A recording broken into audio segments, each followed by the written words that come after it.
Hey guys, tonight we're taking a wild ride through the bizarre, hilarious, and downright desperate ways people have tried not to fall asleep at work.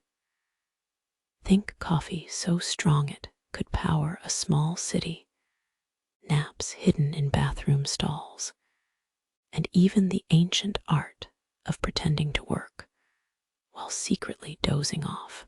Yeah, modern life's caffeine-fueled battle against Mr. Sandman never looked so strange or so relatable. So before we dive in, smash that like button if you've ever fought the good fight against sleep on the clock. No judgment here. And drop a comment with your most creative attempt to stay awake. Now, turn down the lights, get comfortable, and let's explore just how far humans will go to keep those eyelids from surrendering. In the dim glow of the early morning, Camel sat nestled at his wooden desk, surrounded by scrolls that seemed to hum softly with the faint weight of endless knowledge. The bustling activity of the Hall of Records carried on around him, scribes whispering, ink pots clinking, and the distant footsteps of officials passing through. Yet, despite the quiet purpose of his work, a strange fog had settled over him, dulling his senses and blurring the edges of his thoughts. It was as if exhaustion had crept into his bones without notice, sneaking past the routine of daily labor. Camel blinked slowly, aware that this fatigue was more than the usual weariness. It was a curse, some unseen shadow dulling his very will to stay alert. As days passed, the fatigue grew stubborn, hanging like a thick curtain over the hall's bright stone walls. Camel found himself fighting the urge to drift into sleep, noticing the flickering of shadows that danced mockingly just beyond his peripheral vision. He tried stitching together makeshift remedies, sipping cold water, folding and unfolding a worn cloth, pinching himself gently, but the tiredness persisted, unyielding. The master archivist, a silent figure whose face remained obscured behind a curtain of light, asked him to guard the sacred scrolls with quiet vigilance, knowing well the subtle toll of fatigue that tugged at every human moment. In this quiet tension, Camel wondered how long one could resist sleep's gentle, irresistible call before simply surrendering to the calm darkness. In a rare moment of irony, Camel caught himself contemplating whether the ancient scribes had faced similar mornings. Perhaps their pens moved sluggishly, their eyes strained by the same unseen burden. He imagined others much like himself, maybe even the revered prophets, faces blurred by light, faces hidden by the passage of time and memory, battling the same unspoken curse. The scrolls, fragile and ancient, seemed to share in this slow struggle, their ink faded and trembling, as if reluctant to contain the weight of endless days. A faint smile touched his lips as he thought of the absurdity, even in a world dedicated to the preservation of knowledge. It was human weakness that prevailed, an unspoken truth softly echoing through history's silent corridors. Over time, Camel found a strange comfort in accepting his weariness as part of the human condition, a gentle reminder that even the most diligent must sometimes yield. He devised small rituals, rubbing his eyes, adjusting his posture, listening to the faint crackle of the scrolls, small acts that brought rhythm to his dull moments. The hall grew stiller around him, and he perceived a quiet harmony in surrendering to the slow passage of time, embracing the mundane beauty of simply being present. The master archivist's distant, shadowed face seemed to nod in understanding, a silent acknowledgement of shared fatigue that transcended words. Here, within these ancient walls, there was a shared human humility, a recognition that perhaps the greatest act was to endure quietly, with patience.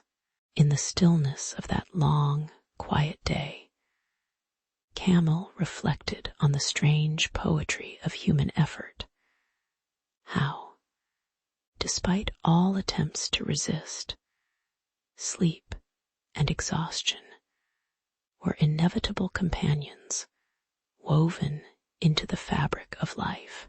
The scrolls, now undisturbed and softly illuminated by the settling evening light, stood as silent witnesses to this simple truth.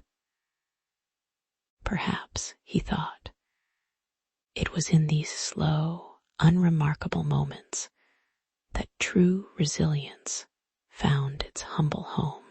As shadows lengthened and the hall grew darker, he allowed himself a moment of gentle acceptance, feeling the shared weight of countless predecessors who had also faced their tired dawns.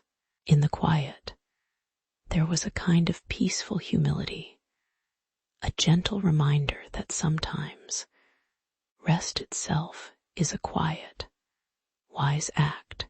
In quiet workshops and bustling offices of centuries past, people faced a delicate challenge, keeping their eyes open through long, unremarkable hours.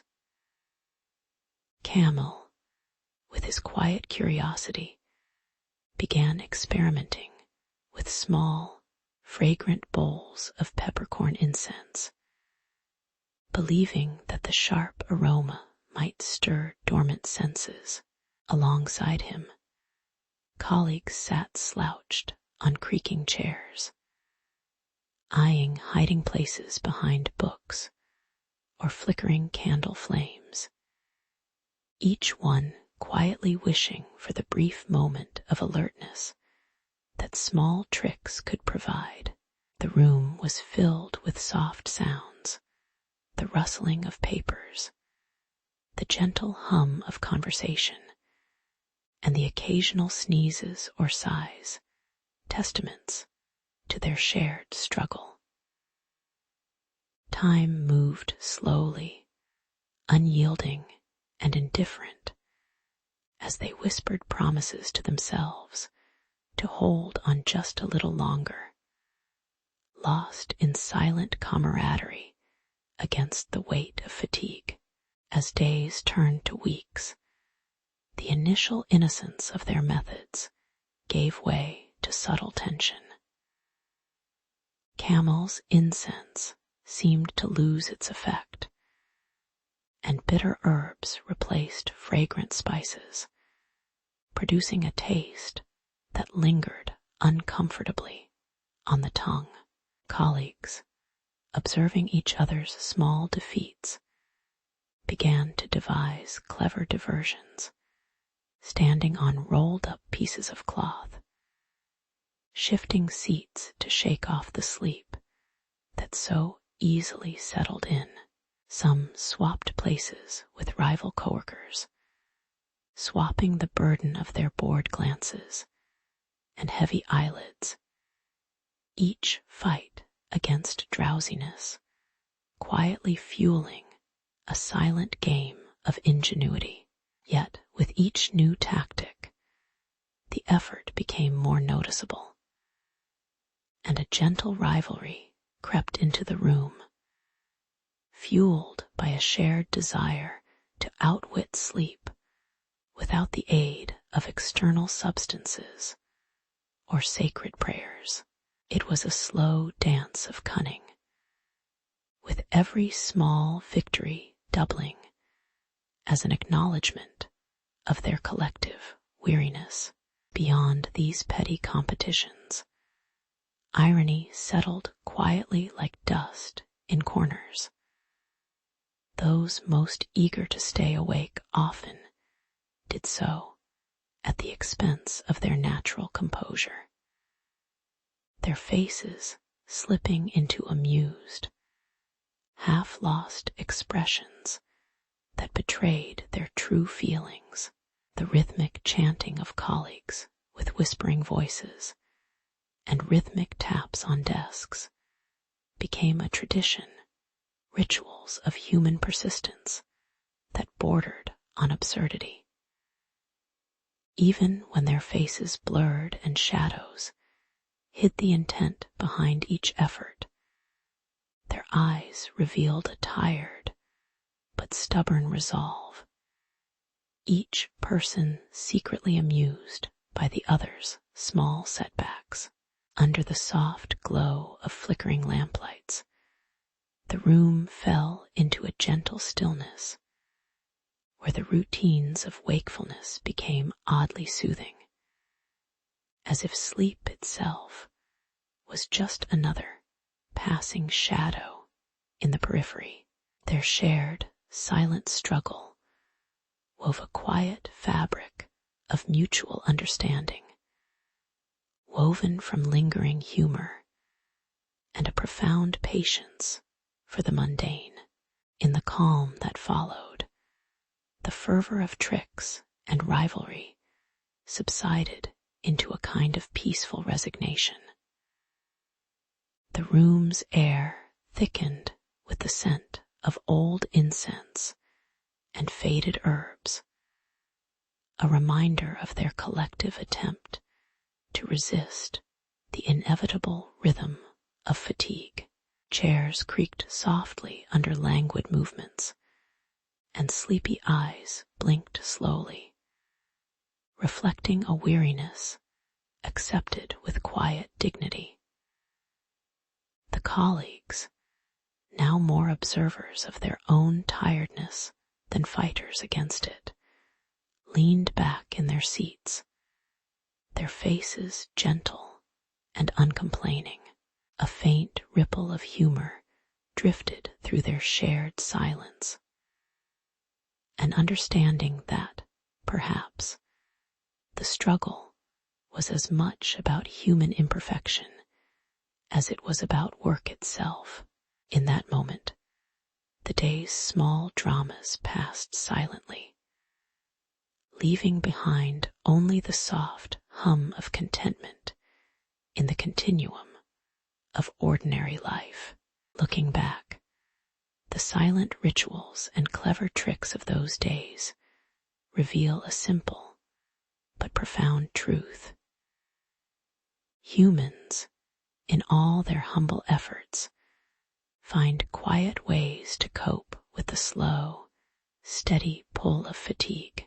Their faces, often blurred and shadowed, tell stories of perseverance wrapped in gentle irony, an acknowledgement that sleep will always find its way, no matter the tricks or incense, no matter the rivalries or whispered prayers. Perhaps, in their small, unremarkable ways, they learned that the true art of endurance is found in patience and humor, draped over the ordinary hours like a worn but comforting blanket. As the light dimmed on their gathering, the room held a stillness, a restful calm that softly whispered, "To sleep is human, and to wake sometimes is enough."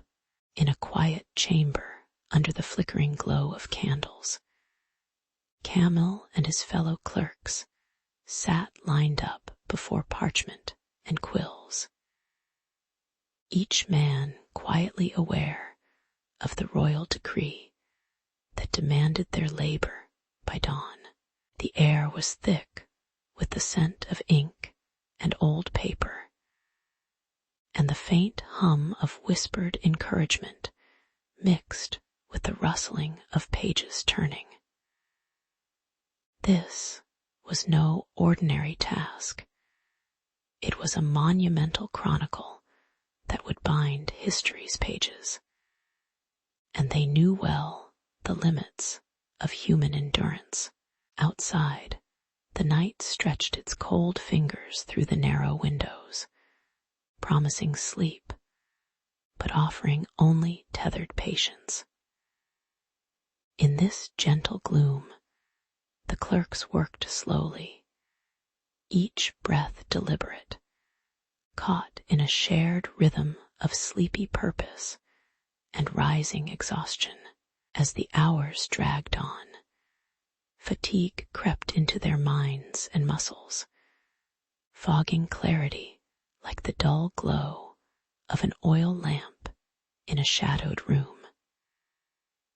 Suddenly, a shadowy murmur slipped through the quiet, subtle as the whisper of a breeze among the flickering flames.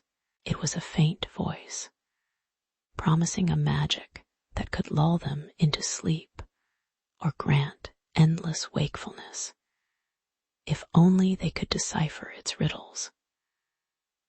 Rival guilds, hidden behind curtains or in distant chambers, had begun to sabotage their work, shading pages with spidery ink or slipping pieces of parchment away.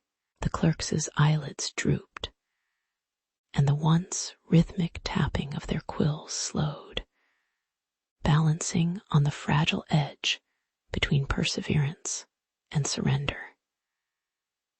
Tension seeped into the air, quiet yet palpable, twisting the solemn task into a kind of quiet struggle against the darkness outside and within. Amidst their tired efforts, a strange irony emerged. The more they strained to stay awake, the more the peculiar whisper seemed to mock them, weaving riddles that teased their milked senses while offering no real solution. Some clerks chuckled softly at the absurdity, while others blinked uncertainly, lost in a web of the voices, riddles, and promises. Outside, a faint glow flickered on the horizon, perhaps dawn approaching, or merely the tired minds longing for dawn's normalcy. Sabotage still lurked in shadows, yet the clerks found comfort in shared exhaustion, their weary silence punctuated only by soft sighs and the scratching of quills. Laughter, tired but genuine, floated in the dim, a reminder of human stubbornness amidst natural sleep's gentle pull. In the calm hours that followed, a sense of quiet acceptance settled over the room. The clerks, now more participants in a slow ritual than in a race against time, leaned back slightly, the tension easing as their eyelids fluttered in the gentle rhythm of exhaustion. The mysterious whisper receded into the background, fading like a distant memory of an impractical hope. Outside, the first light of dawn painted the sky in soft shades of beige and orange, signaling a new day that would inevitably wait for their work to be completed. With bloodshot eyes and shoulders relaxed, they paused, accepting the unending cycle of effort and fatigue with a humor born of familiarity.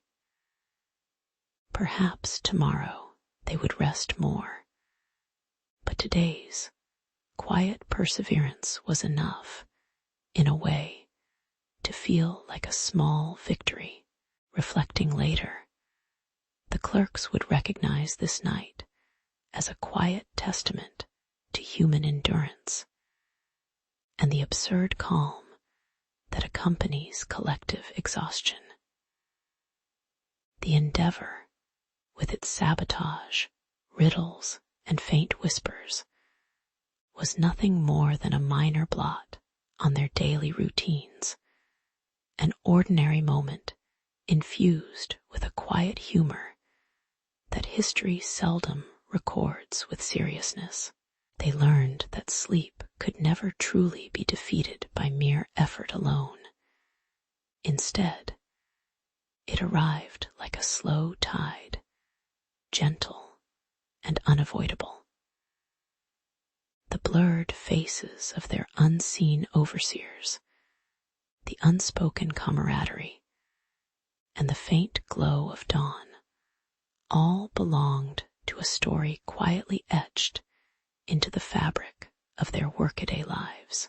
In the end, it was simply another slow night, an ordinary reminder of human fragility and resilience, softly shared and gently forgotten. As dusk settled into a quiet, persistent darkness, Camel stood alone in the dimly lit hall, feeling the familiar tug of sleep creeping at the edges of his focus. It was a task shared silently among many, resisting the slow descent into unconsciousness that threatened to overtake the room's weary atmosphere. The faint hum of conversation had long faded, replaced by the soft rustling of fabric and the occasional sigh, as if the very walls acknowledged the repetitive challenge of human vigilance. The air was warm and slightly stale, tinged with the scent of old paper, flickering candles, and the quiet anticipation of some ritual meant to stave off the inevitable. In this ordinary moment, hope whispered through the silence that somewhere, beyond mere effort, there might be a way to hold back sleep just a little longer. Suddenly, at the stroke of midnight, Camel's gaze fixed upon a shadowy corner, where a whisper, faint yet persistent, began to stir, like an unseen guardian of alertness. The whisper seemed to call out softly, urging him to perform an act of ritual that might summon awareness from the depths of fatigue. With cautious hands, he lit a small fire in a ceramic bowl, its flickering light casting hesitant shadows that danced along the stone walls. He played music loud enough to jolt a sleepy mind, its simple melodies swirling with the murmurs of collective effort. As the makeshift chaos unfolded, the room grew alive with a fragile sense of purpose, teetering on the edge of irony. Human beings creating noise, to fight the unyielding pull of sleep, as if that alone could defy the natural march of time. Moments stretched thin like thread, and the ritual's effort seemed both noble and absurd, as the light from the fire pulsed like a heartbeat, erratic, unpredictable, and startlingly bright in the quiet darkness. Faces around the hall, blurred yet somehow familiar, showed a range of mild amusement, resignation, and sleepy stubbornness. The collective will flickered in their eyes, stubbornly refusing surrender. The music responded with wavering notes, almost questioning the purpose behind such acts of defiance, an irony that was not lost on anyone.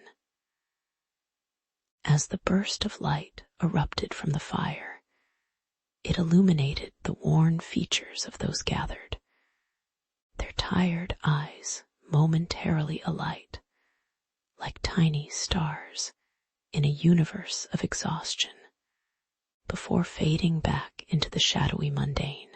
It was a moment of brief triumph, born of necessity rather than faith, a fleeting rebellion against the quiet tyranny of sleep.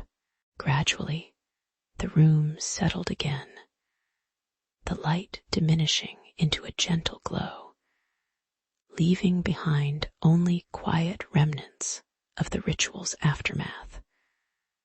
A calm, almost meditative silence settled on the hall. Camel paused, feeling the warmth of embers cooling between his fingers, the music's echoes fading into softness.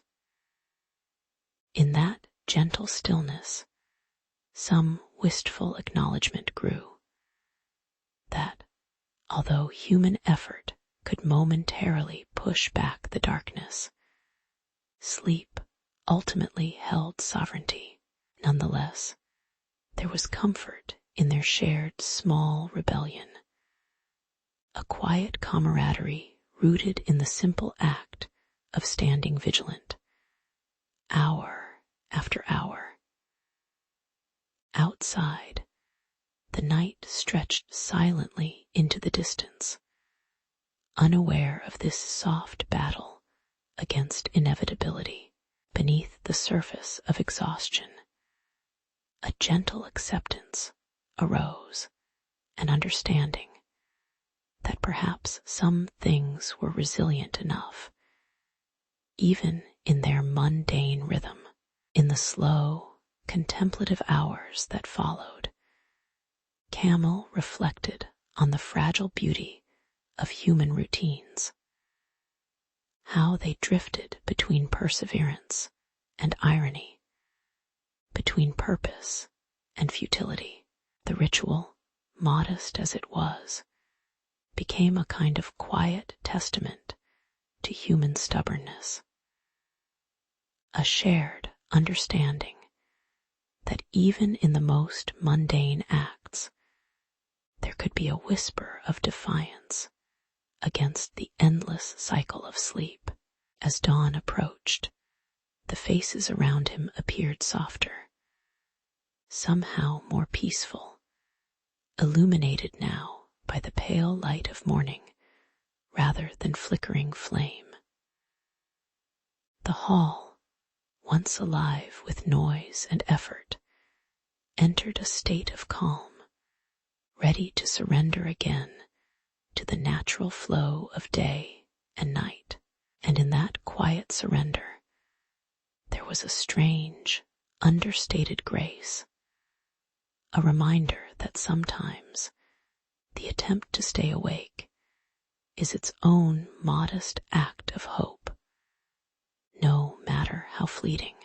In the slow half-light of history's afterthoughts, human laborers once sat at their desks, or in crowded workshops, quietly aware that sleep prowled at the edges of their consciousness during the long hours of the day, with the wind softly whistling through open windows and shadows stretching lazily across worn wooden tables.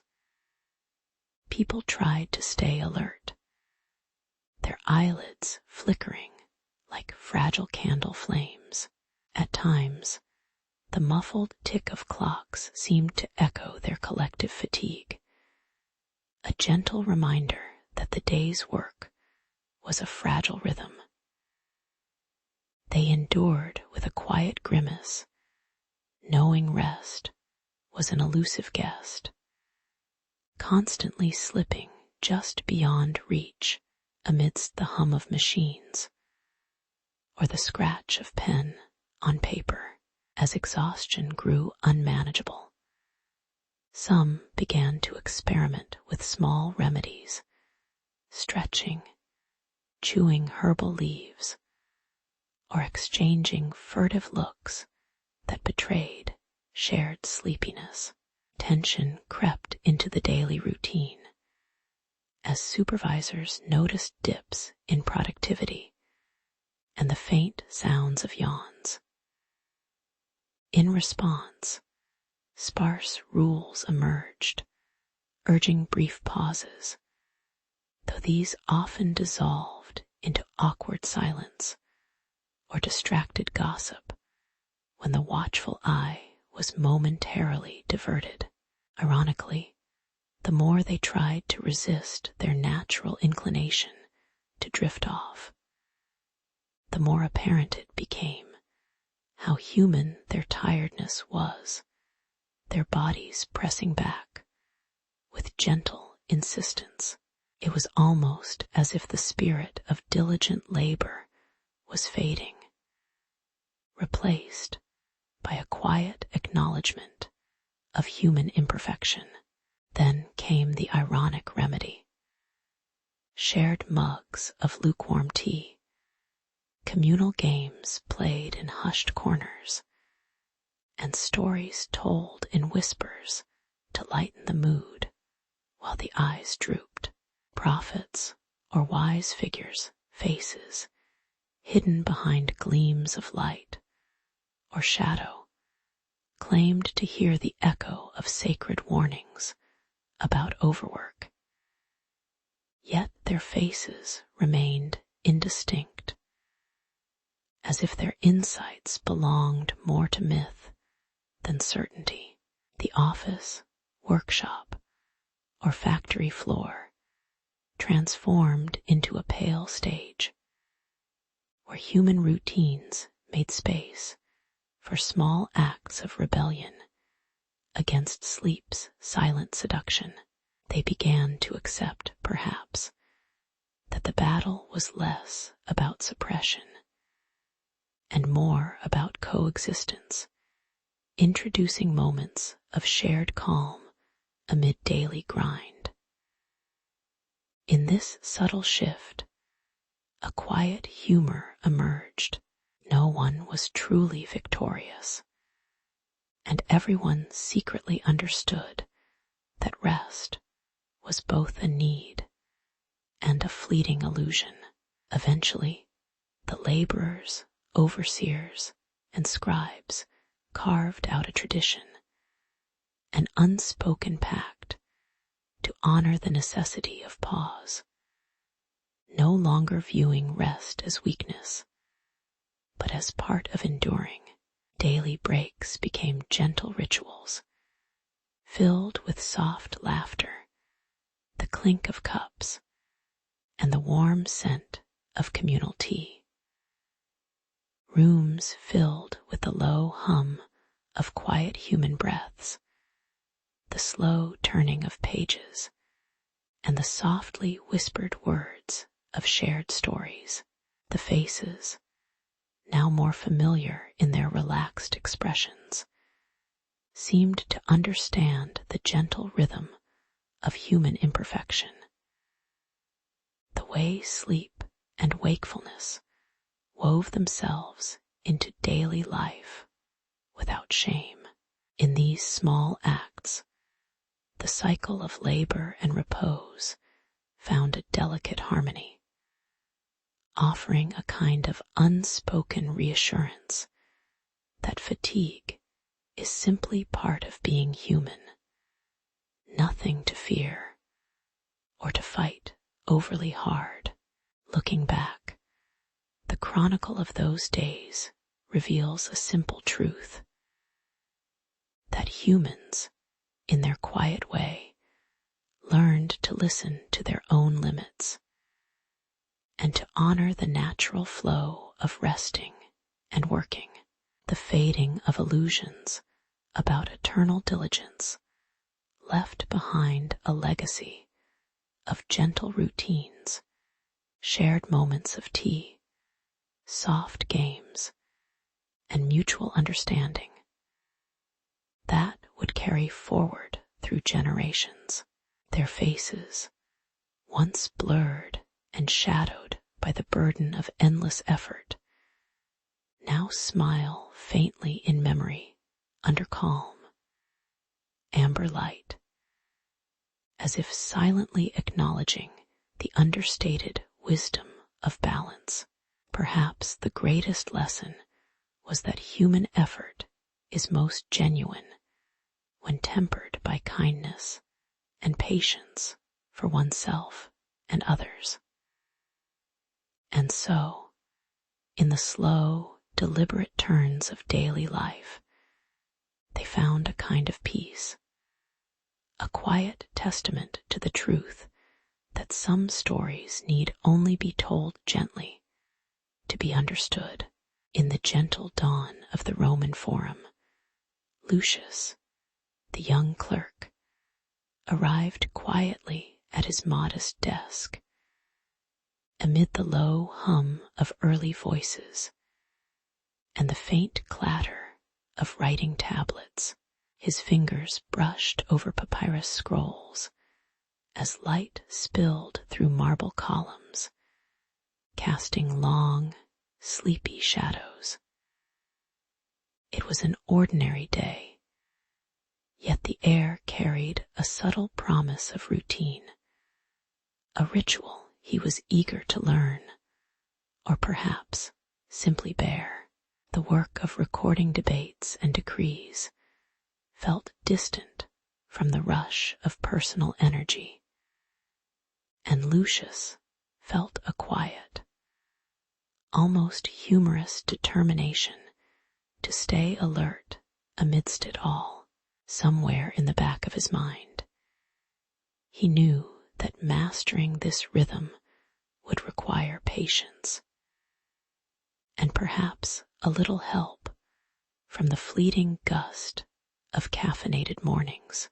As the sun gained height, the pace in the forum subtly shifted. The morning's peace was replaced by a steady swell of voices and movement.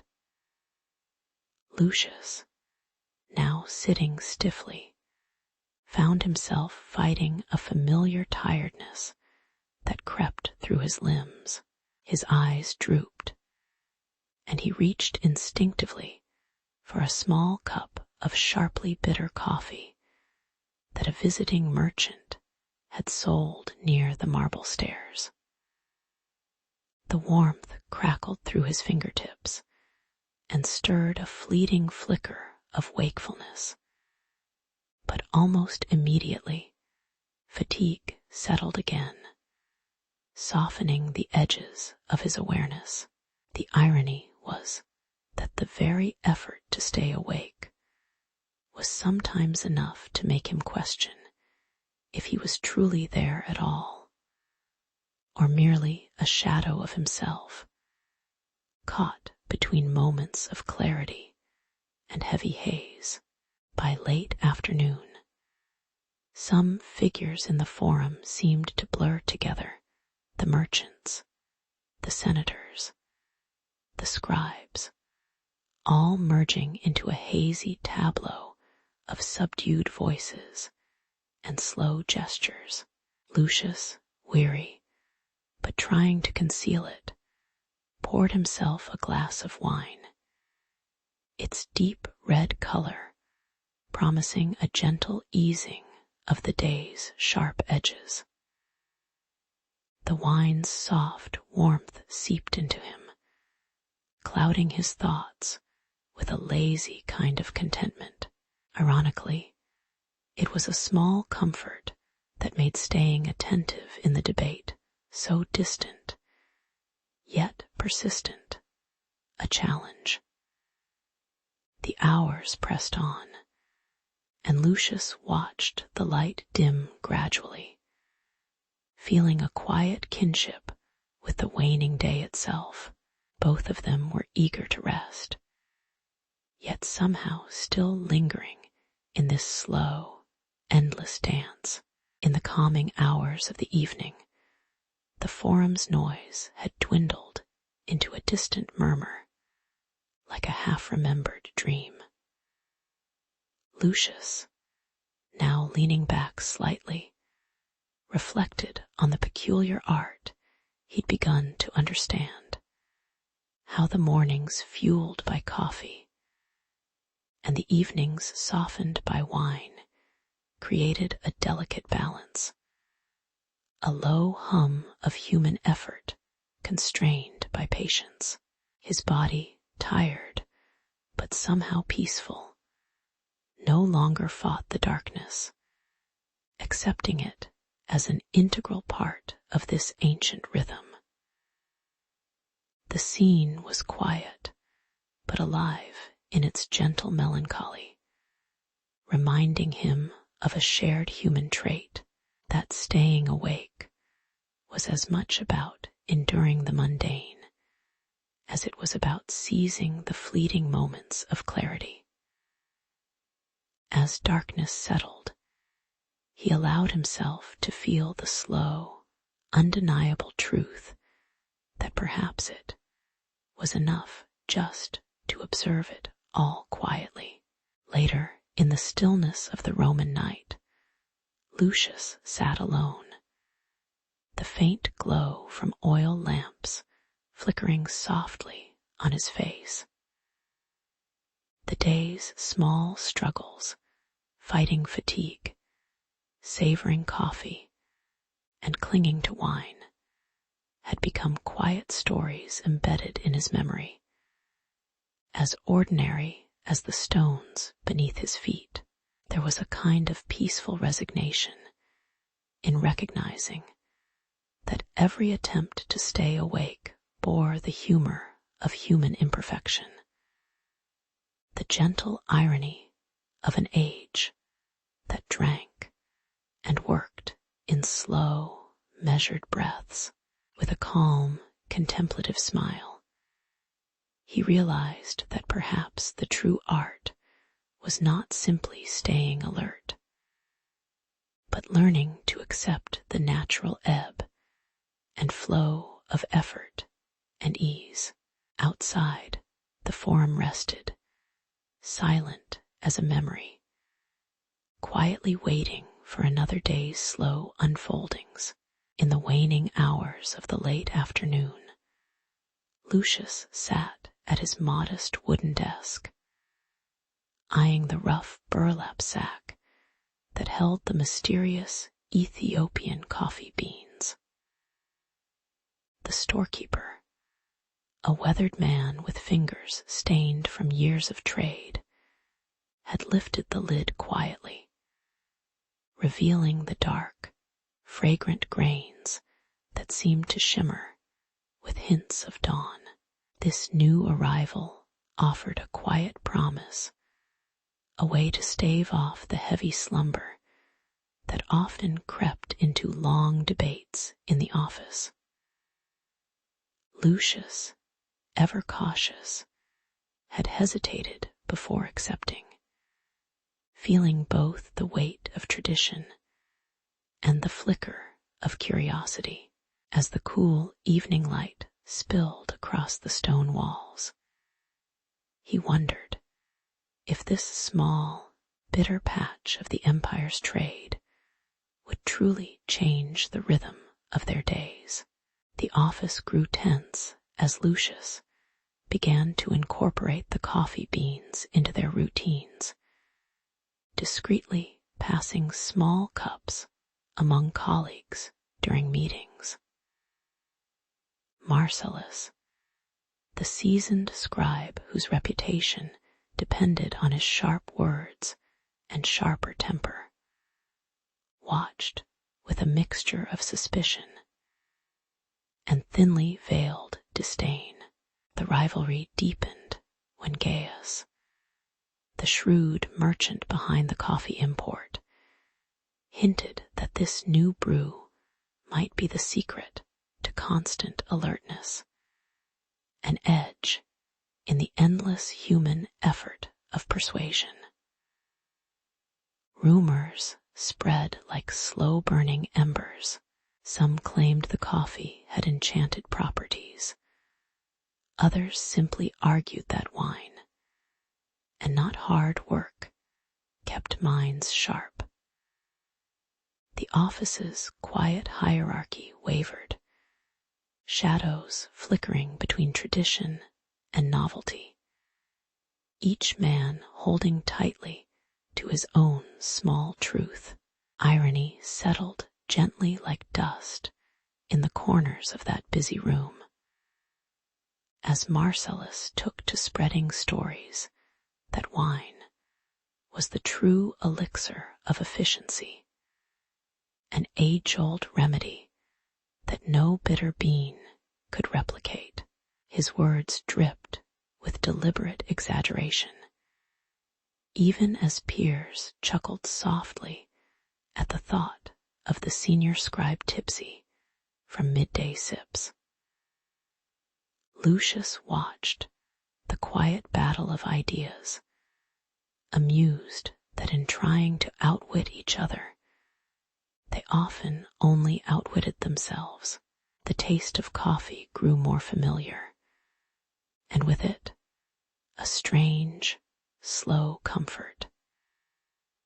The busy hum of conversation ebbed and flowed, the office temporarily at peace under the weight of shared, uncertain loyalties. In the gentle hush that followed, Lucius sank into a routine that felt less like a competition and more like a reluctant dance.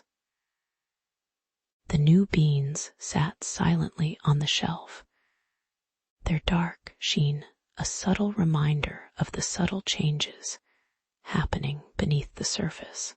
The steady drip of coffee, the clink of cups, and the soft footsteps of colleagues echoed softly, each individual moment, a quiet assertion of continuity. Marcellus's rumors faded like last season's leaves, replaced by the familiar scent of roasted beans and the calming rhythm of daily life. Time seemed to stretch in peaceful, unremarkable waves, each person finding a fragile, unspoken balance between rivalry and camaraderie.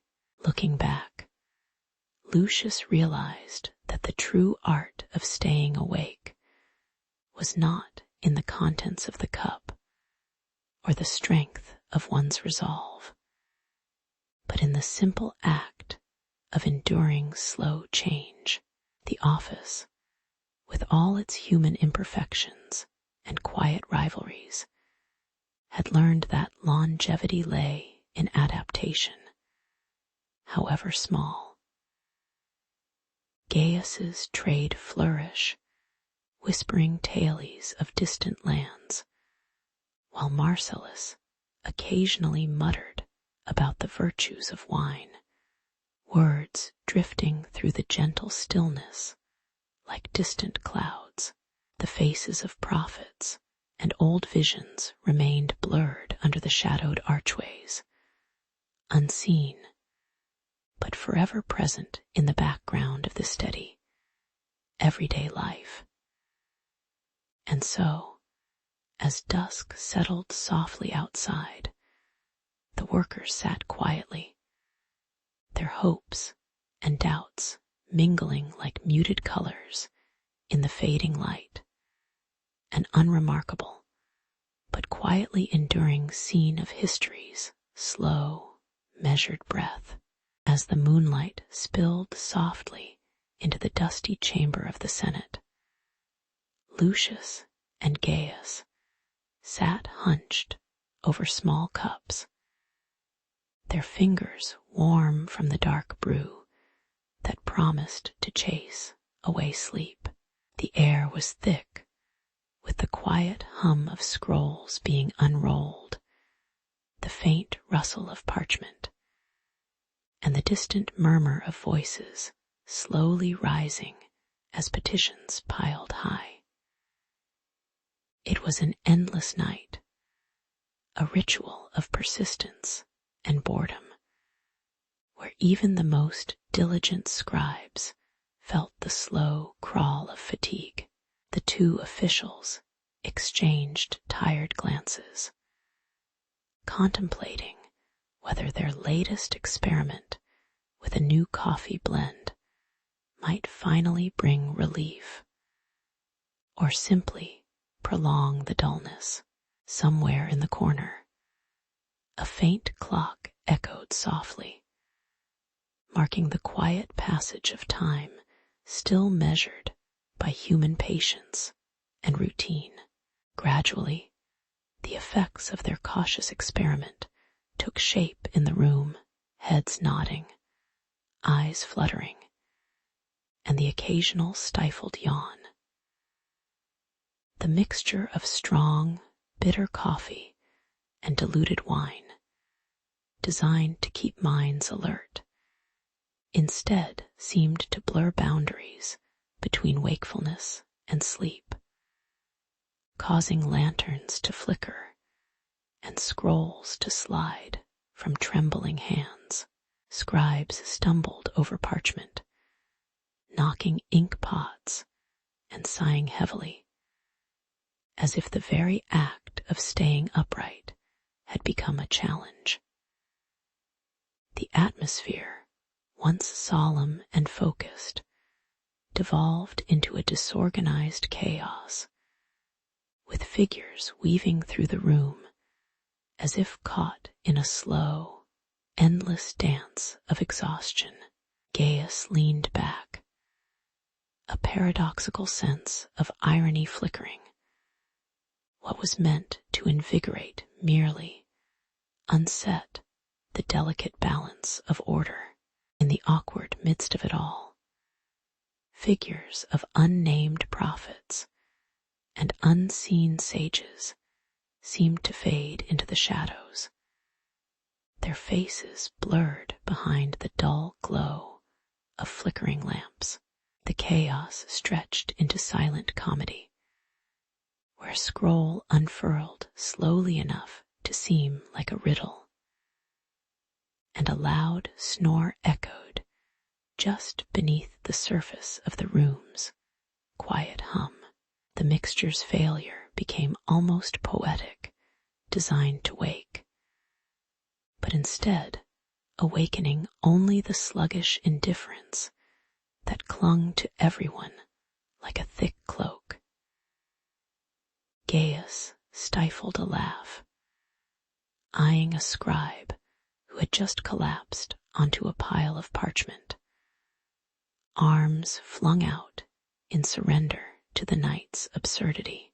Order, it seemed, was slipping away as the Senate's patience waned, and the room's tired walls could only watch with mild bemusement. Eventually, the chaos subsided into a gentle, resigned calm, with the remnants of spilled ink and rumpled robes quietly settling. The lamp's glow softened, casting long shadows that seemed to nod in agreement with the room's new, slow rhythm, an unspoken acknowledgement of human fallibility. Lucius and Gaius, now quiet and contemplative, looked around at the disheveled scene scrolls still half unfurled, faces relaxed into a mild, sleepy grin. The failed experiment, though a fiasco in haste, left behind a small lesson on the importance of patience and moderation in all pursuits, even those as mundane as office hours. A light wind outside brushed softly against the threshold, whispering that the night, like all things, patiently endured, silent and unremarkable. In the slow dawn that followed, the chamber seemed to hold a quiet dignity, an ordered imperfection beneath the gentle gold of early light.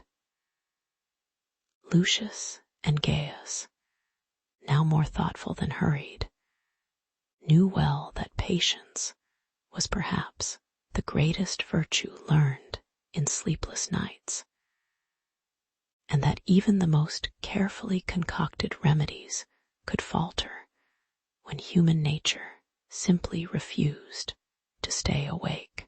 The scrolls, the lamps, the faint scent of wine and coffee, all persisted in their quiet existence, bearing witness to the mundane poetry of human effort.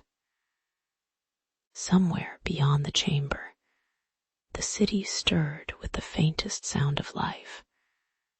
But here, in this quiet room, nothing urgent remained, only the gentle reminder that even progress has its slow moments. As the Senate finally adjourned, the two officials shared a faint, sleepy smile, already prepared for the next inevitable night of petitions and the slow, unremarkable passage of time. In the quiet corners of the ancient Roman Senate house, as the sun dipped behind columns of faded marble, the air grew heavy with the slow hum of daily routine. Senators, already wearied by the weight of politics, sipped their bitter coffee or poured generous glasses of wine, each lost in silent reflection or mild conversation.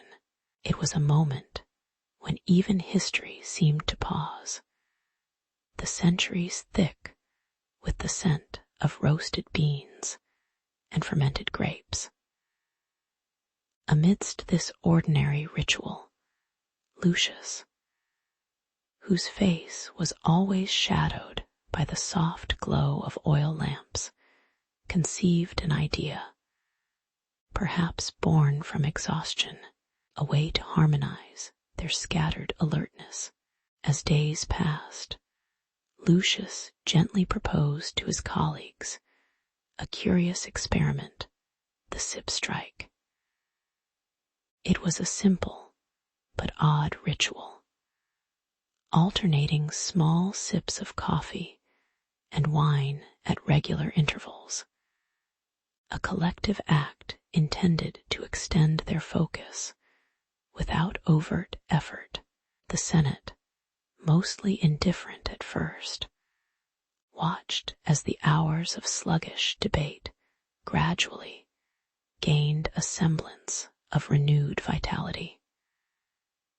The tension crept into the room not with loud speech, but through the small, rhythmic clinking of cups, the faint scent of roasted beans mingling with wine fumes.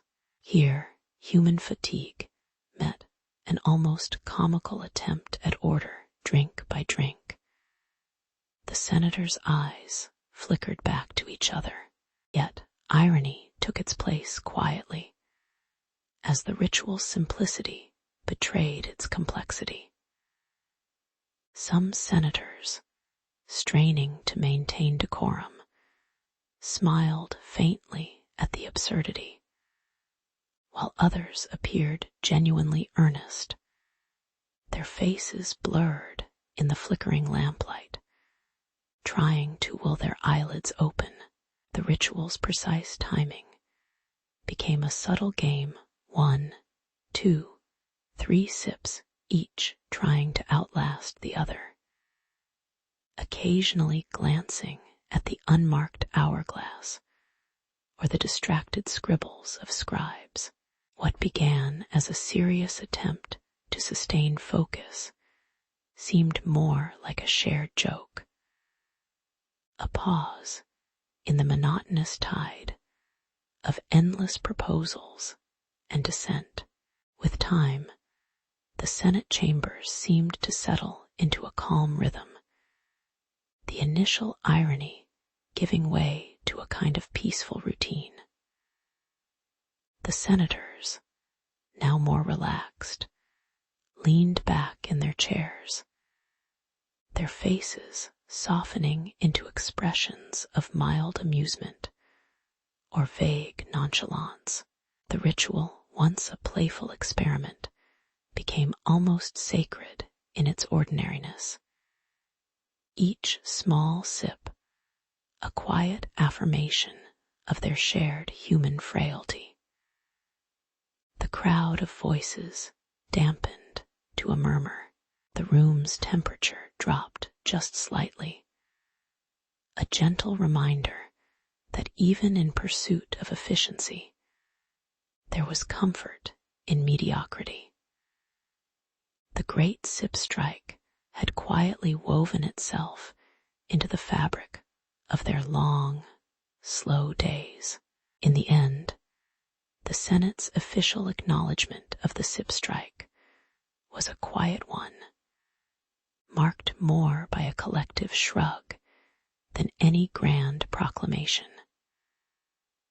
Over time, the faces of the prophets, those unseeable, blurred by the shadows, remained hidden, perhaps amused by humanity's small absurdities. The ritual persisted, like a faint echo of a time when even the weightiest issues could be balanced on a delicate sip or two. As history ambled onward, the senators continued to meet, cups in hand, mindful of the fact that human effort often revolved around simple acts, just as sleep, sometimes, was nothing more than a series of gentle pauses in life's slow story. In the slow hours of the Roman office, Lucius gently set quills and scrolls into their cases, carefully cataloging the day's minor triumphs and trivial disputes. The room was dimly lit by oil lamps, their flickering flames casting shadows that seemed to lean in whispers of routine and quiet purpose. Across the wooden tables, a few clerks stretched their legs, eyes drifting toward the steaming cups of coffee, an unusual but welcome addition, while the hum of subdued conversation filled the air like a distant tide. It was an ordinary scene, filled with the unremarkable effort of those who worked not for glory, but simply to stay upright and attentive through the day. The muted sounds of scratching pens and faint sipping created a gentle rhythm of persistent human persistence, grounded in the hope of waking life's dull but necessary pulse. As the minutes drifted into a tense silence, Lucius paused, glancing at the assembly of scrolls before him. The moment was heavy with the weight of recent debates, some voices sharp with conviction, others fading into forgetfulness. A new law was to be recorded, one that promised order, yet subtly betrayed the fatigue shared by all. The scent of bitter coffee mingled with the faint aroma of spilled wine on nearby tablets, a reminder that even the most solemn duties had their moments of indulgence or neglect. The chamber's air hung thick with the irony that a society so obsessed with permanence often relied on such transient stimulants to sustain its tasks. It was a quiet acknowledgement that even empire building depended upon small, oft overlooked acts of staying conscious amid the sluggish march of time. In the muted glow, the Senate's honorific voices echoed softly, praising the new cadence of coffee and wine, their mundane ritual now woven into the fabric of imperial life. Subjects discussed ranged from public markets to provincial governors, each point marked with languid gestures and half-closed eyes. The senators, herded into their leather benches, seemed more amused than troubled by their shared reliance on modest vices. It was a kind of unspoken acknowledgement that their greatness was sustained not solely by divine will, but by the slow, deliberate build-up of small human comforts, little cups of brown warmth, gentle sips of red sunset. The irony lingered. In a society obsessed with eternity, the true endurance lay in the simple act of resisting sleep's gentle pull. Lap after lap, hour after hour, in a dance as ancient as the empire itself. Calm returned as Lucius noted the passing shadows outside the office's high windows, the outside world settling into a quiet, early evening hush. The clerks, now subdued by hours of effort, leaned back and loosened their ties, if only briefly. A few yawned softly, eyes half closed, seeking the comfort of rest amid the mundane continuity of their tasks. The aroma of stale wine and fresh coffee still hung in the air, mementos of a day's quiet endurance.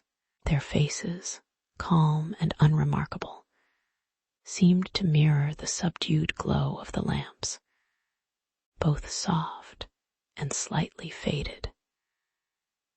In this stillness, the great machinery of administration slowed, and the eternal rhythm of staying awake revealed itself as a modest, human achievement, an act of silent perseverance carried out with a shrug of acceptance and gentle humor. Looking back, future generations of Roman clerks inherited the subtle art of staying conscious amidst weariness, their routines lagging softly behind these initial acts of ritual comfort. Those small acts, tapping a quill, sipping a remnants of wine, stretching a hesitant limb, became sacred in their modest way.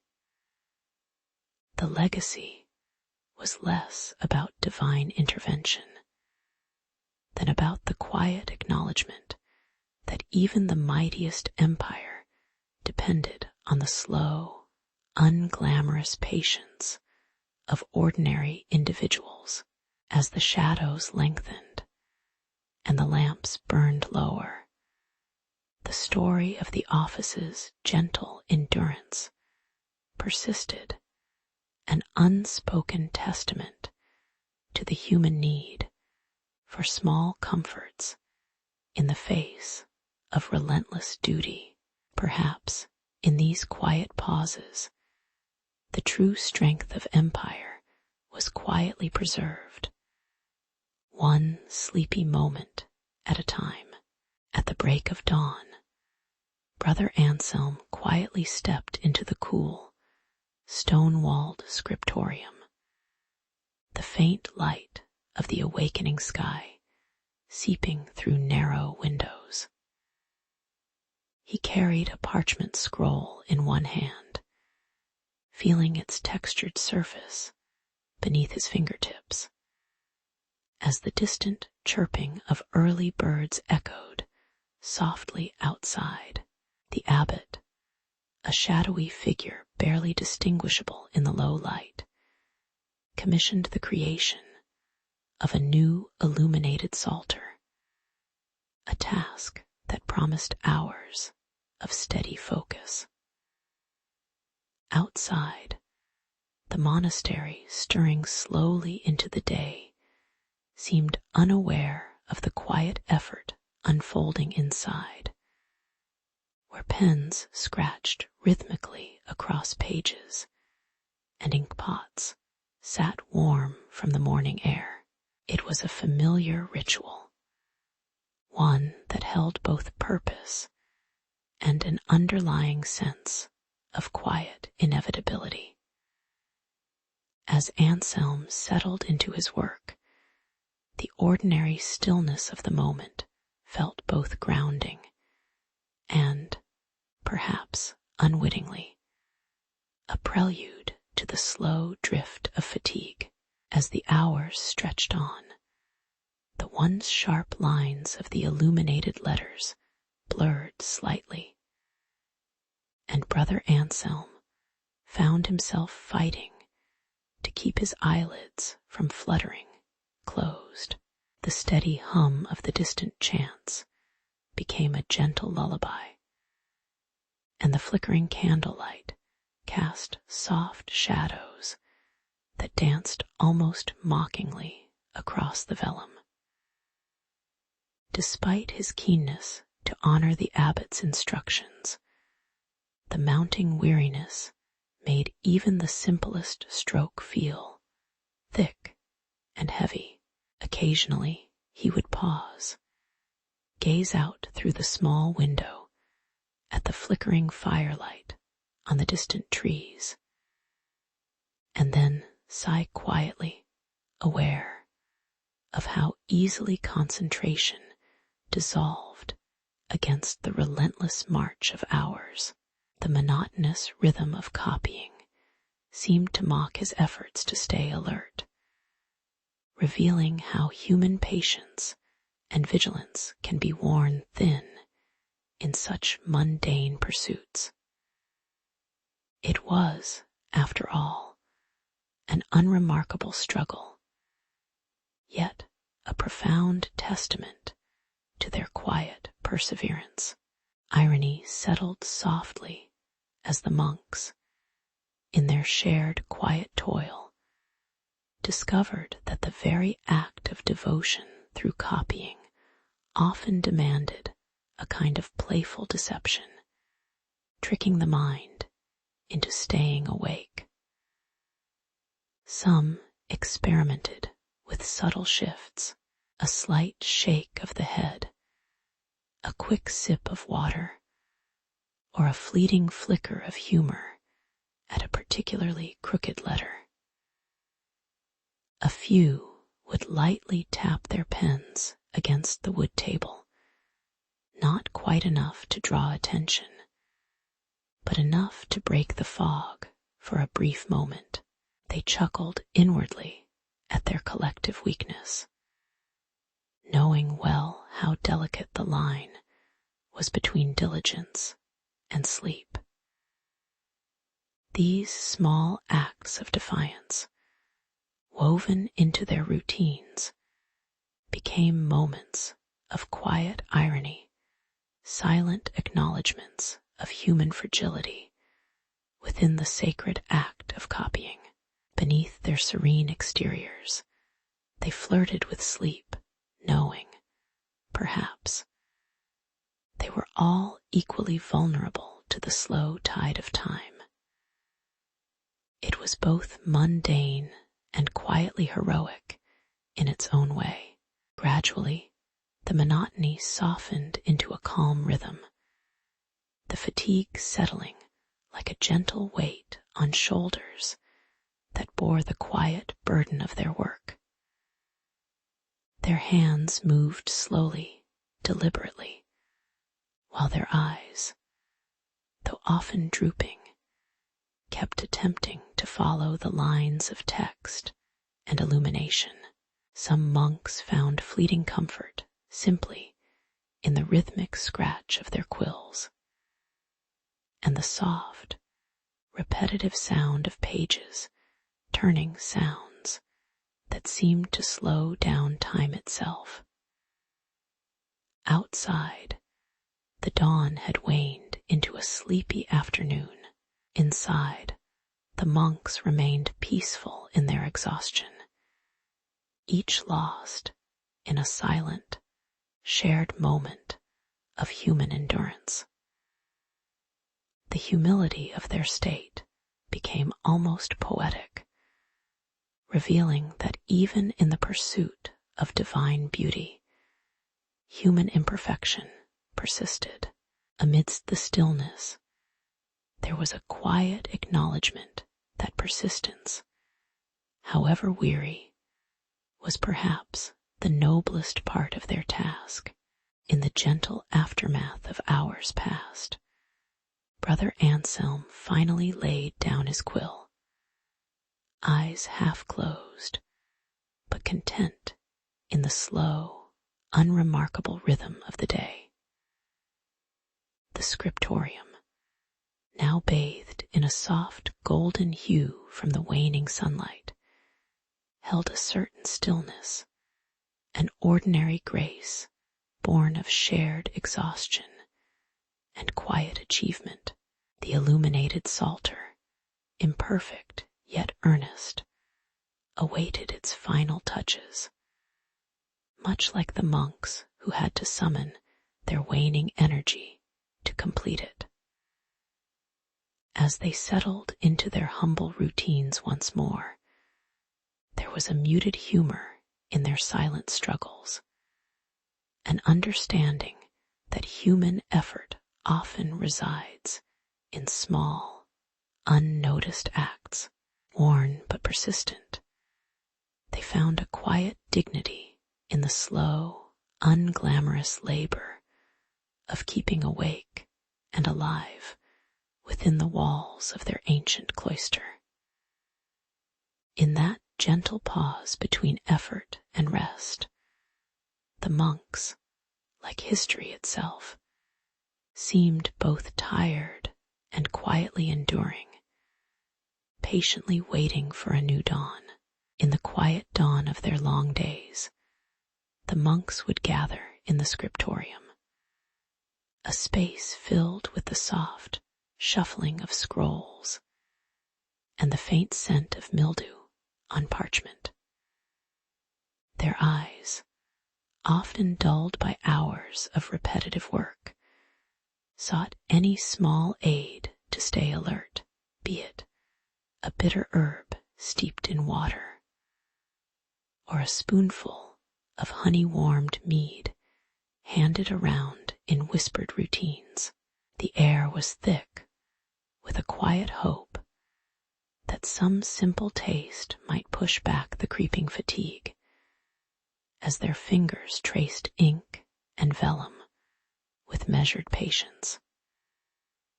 In those moments, the line between effort and ritual blurred, each sip or chew a small act of defiance against the slow slide into sleep.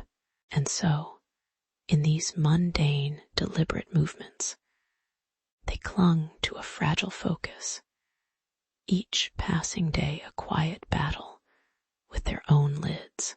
As the days wore on, some monks became more inventive in their pursuit of wakefulness, experimenting with strange mixtures and scents that might stir the senses more sharply. A few tried rubbing crushed herbs onto their temples, while others swore by stronger brews, some bitter, others with a faintly sweet burn, hoping that the sharp taste would jolt them away from their tired reveries. The merchant's arrival with small bags of roasted beans sparked quiet curiosity.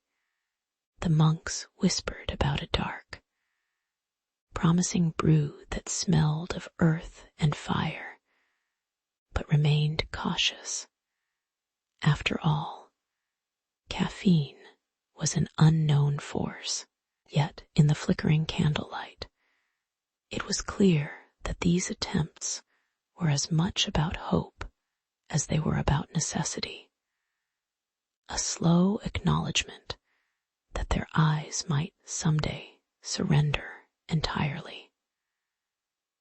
Irony shimmered in their quiet routines, humans seeking vitality in the very substances that could just as easily tip them into restless nights. The first attempts at brewing this mysterious drink brought about a faint sense of humor, as the monks juggled their cautious curiosity with the unfamiliar, slightly bitter aroma that hovered in the air. Some would tease others with wisecracks about mystical elixirs, their faces blurred in the dim flicker of candlelight, while others quietly conceded that the dark, roasted beans might be worth a trial. The scent was oddly comforting, warm, smoky, almost like an echo of distant fires. Yet it carried an odd, new edge that set them apart from their usual herbal infusions. The monks chuckled softly at their own modest experiments, now more aware of their dependence on another sort of magic. Scent and slight stimulation in the pursuit of omission. Despite the slow unfolding irony, they pressed onward with a mixture of patience and muted amusement, their quiet hope resting on the simple power of a brewed moment.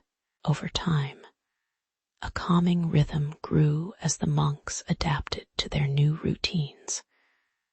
The ritual of brewing and savoring these odd coffees settling into their daily rhythm. The scent of roasted beans became a familiar comfort, a gentle anchor amid the endless loops of copying and reflection. Their eyes, though often still sleepy, now carried a softer patience, an acceptance that such small boosts made their days less burdensome, even if fleeting. Amidst the slow, deliberate motions of their work, the scent lingered like a silent reassurance, filling the otherwise silent room with a quiet warmth. The humorous side of their experiments faded into the background, replaced by a peaceful acknowledgement that human persistence often hinges on the humblest of pleasures. In these quiet moments, they found, perhaps, a modest form of grace, an acknowledgement of imperfection, and a quiet appreciation for pause. Years later, the monks might have looked back on their modest experiments with a gentle, amused detachment, recognizing in their attempts a reflection of human resilience and humility. The blurred images of prophets or sacred figures seemed distant, almost unreal, as they sat in soft shadows, contemplating their small victories over fatigue. The scent of roasted beans remained a humble symbol of curiosity and adaptation, neither glamorous nor grand, simply human. As they continued their timeless work, it became clear that the pursuit of focus often depended not on divine intervention, but on mundane rituals and quiet, honest innovation. There, in the slow, steady rhythm of daily life, was perhaps the real essence of their quiet struggle, an ongoing dance with imperfection, accompanied by a faint, lingering aroma of hope and simple human stubbornness. In the quiet, dusty scriptoriums of the medieval cloisters, clerics settled into their routines with a sense of quiet purpose. Their eyes often grew heavy as flickering candles cast shifting shadows across parchment and ink, creating an almost hypnotic rhythm. At dawn, brief moments of natural light seeped through small windows, reminding them of the world beyond their manuscripts. They understood the importance of steady, measured work, even as their eyelids threatened to close. It was a practice of patience, blending prayer, reading, and manual labor into a slow dance of devotion and duty. As hours passed, fatigue settled like a gentle weight upon both their bodies and minds. To stave off the creeping slumber, the monks employed simple methods, standing for a short prayer, stretching stiff limbs behind thick robes, or taking short walks to the window. The candles were burned in cycles, some flickering low, some lit anew, adding a ritual rhythm to their work. Sometimes a hesitant hum of a chant would ripple through the air, a fragile attempt to reawaken focus. All the while, their faces remained blurred in the dim, faceless figures lost in their solitary, repetitive endeavors. The irony only sharpened as years went by. In their effort to keep their eyes open, they adopted increasingly elaborate tricks, rubbing their eyes, shifting their pens, forcing themselves into small dances of movement, all under the watch of a silent, unchanging hierarchy of light and shadow. They crafted devices like rudimentary spectacles of bone and horn, not yet realizing they only delayed the inevitable fatigue. The quiet persistence persisted, even as their eyes grew dry and blurred at the edges, and the sacred pages ahead seemed to dance in their peripheral vision. It was, perhaps, a quiet paradox. In seeking to preserve sacred knowledge, they often risked losing clarity of sight altogether. Eventually, the routine settled into a gentle calm, a slow ebb of activity, punctuated by the soft crackle of candles and distant bird calls filtering through small apertures. They remembered to pause for brief moments of natural daylight, feeling the sun's warmth touch their faces before retreating back into the cool, candlelit silence. Their faces, shadowed and serene, moved through small gestures, adjusting their robes, giving a faint smile at the absurdity of it all. The constant battle with sleep, never quite won, in this modest choreography of work and wakefulness. A kind of resilience quietly endured, stitched into the fabric of their days.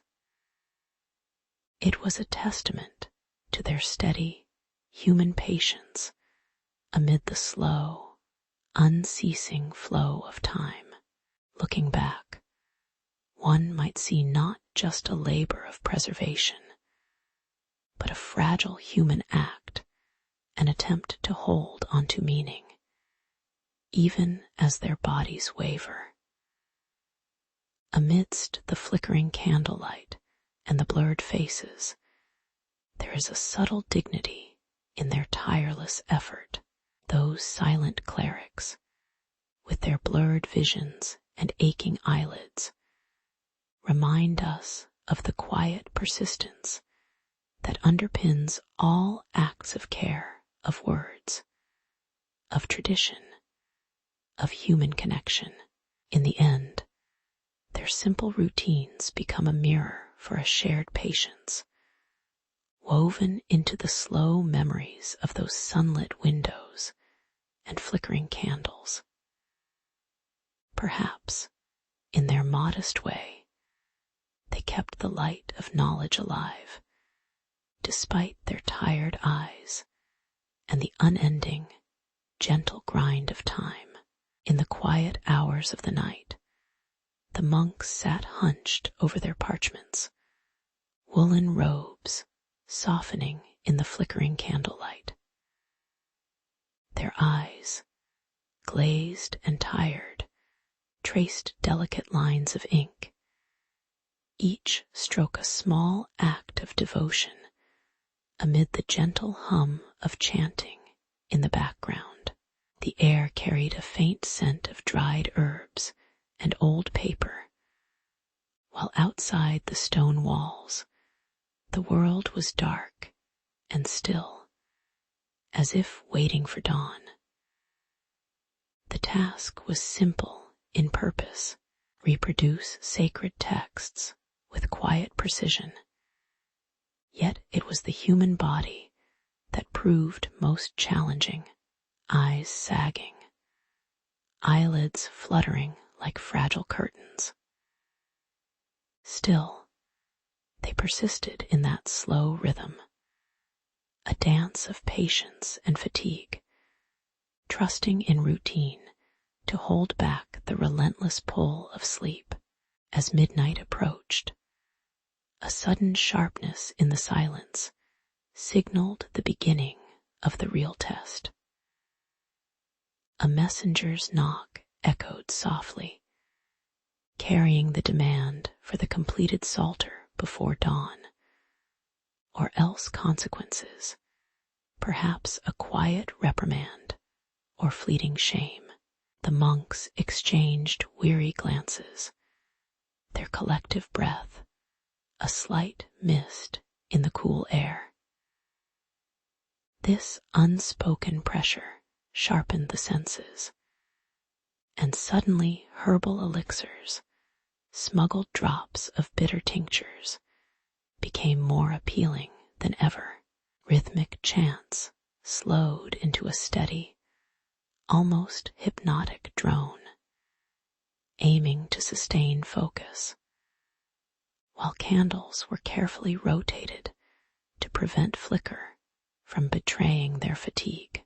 Each monk fought against a creeping fog of exhaustion that bordered on madness, all under the watching shadow of that urgent deadline.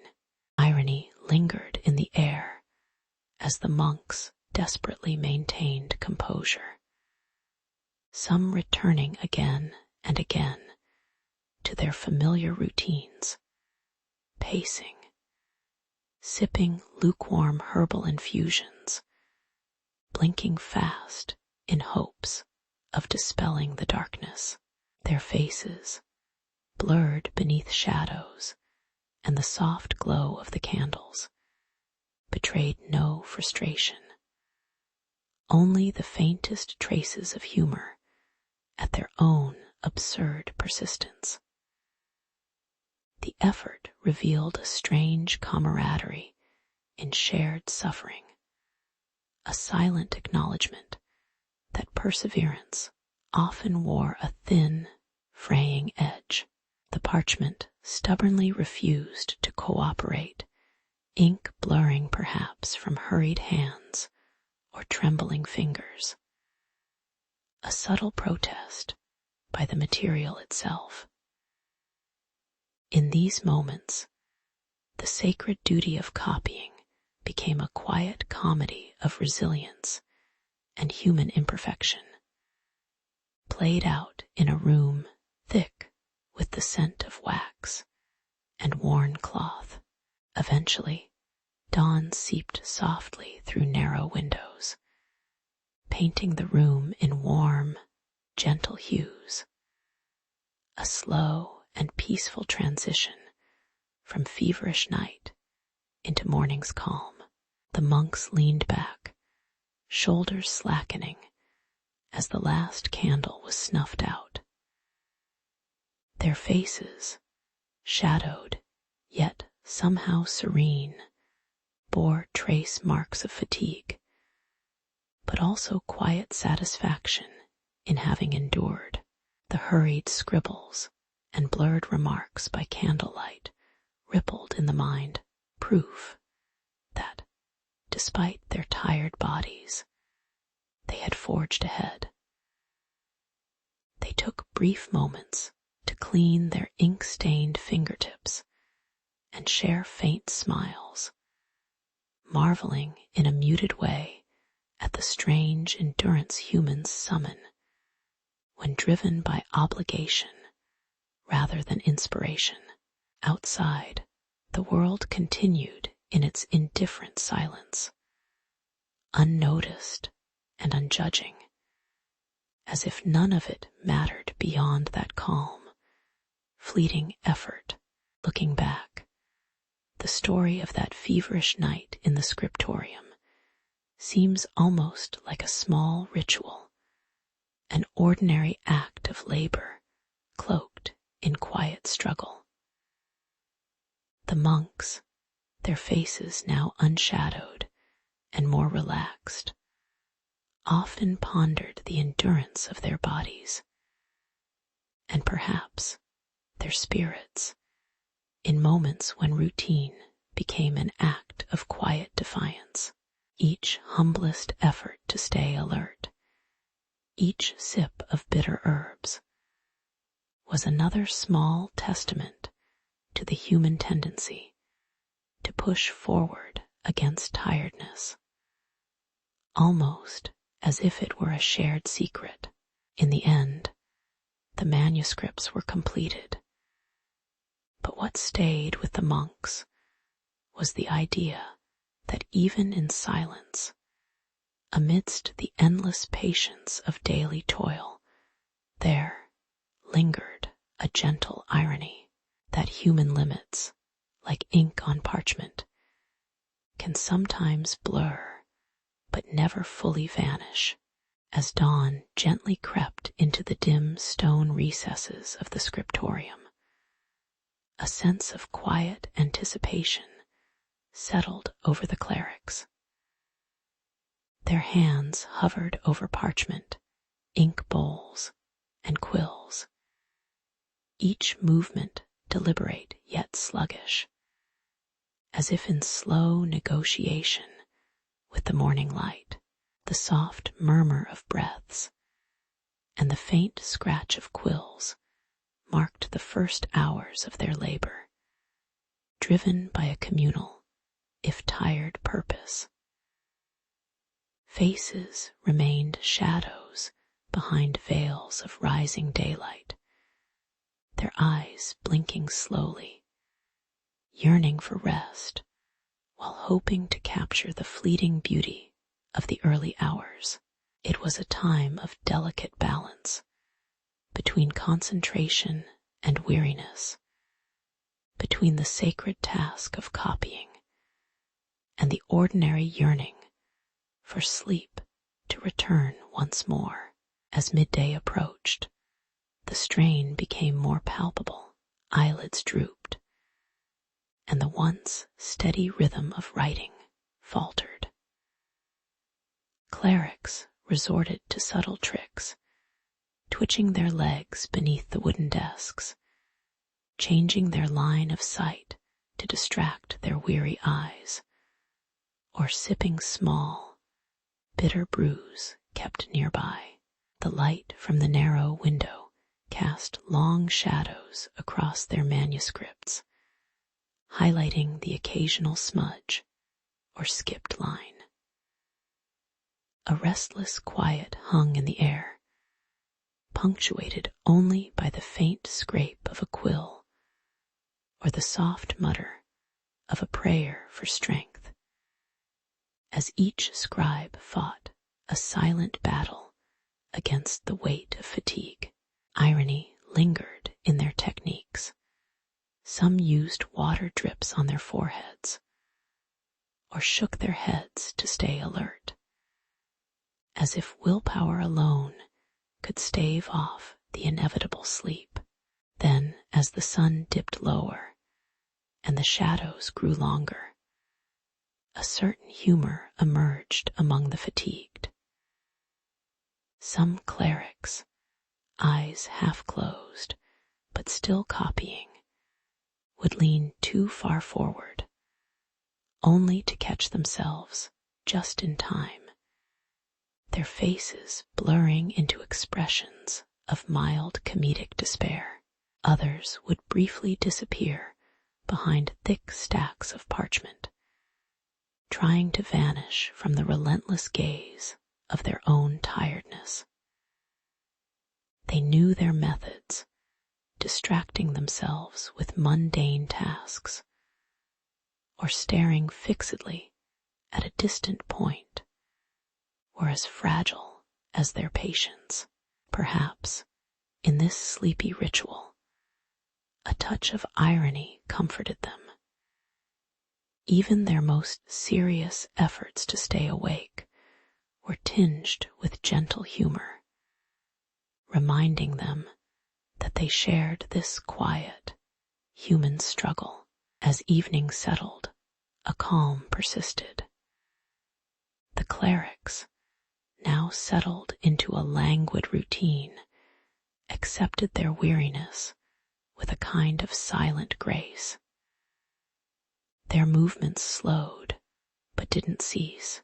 Ink-stained fingers still traced faint lines on fragile pages, while their faces, though shadowed and blurred, took on a look of peaceful acceptance. The golden hue of the setting sun softened the room's corners, and the faint scent of burnt candles mingled with old parchment. In this gentle stillness, the art of sustained focus became almost meditative, a quiet testament to human endurance in the face of relentless fatigue. It was, after all, a routine built on small human acts, hesitant, imperfect, yet persistent, that kept the tradition alive. Finally, as night approached, the manuscripts stood finished, their pages glowing faintly with fresh ink and shimmering gold leaf, shimmering quietly in the dim light. Clerics, exhausted but fulfilled, allowed themselves a moment of repose, eyes half-lidded, breaths slow, before closing their works and settling into the calm of shared silence. This slow rhythm of work and rest, woven through with modest rituals and quiet humor, preserved a delicate balance.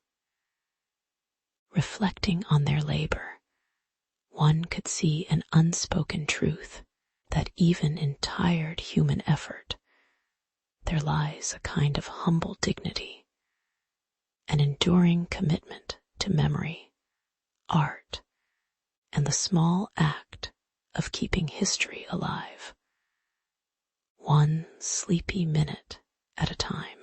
In the dim light of early morning, Thomas Whittaker arrived at the new Blackwell textile factory.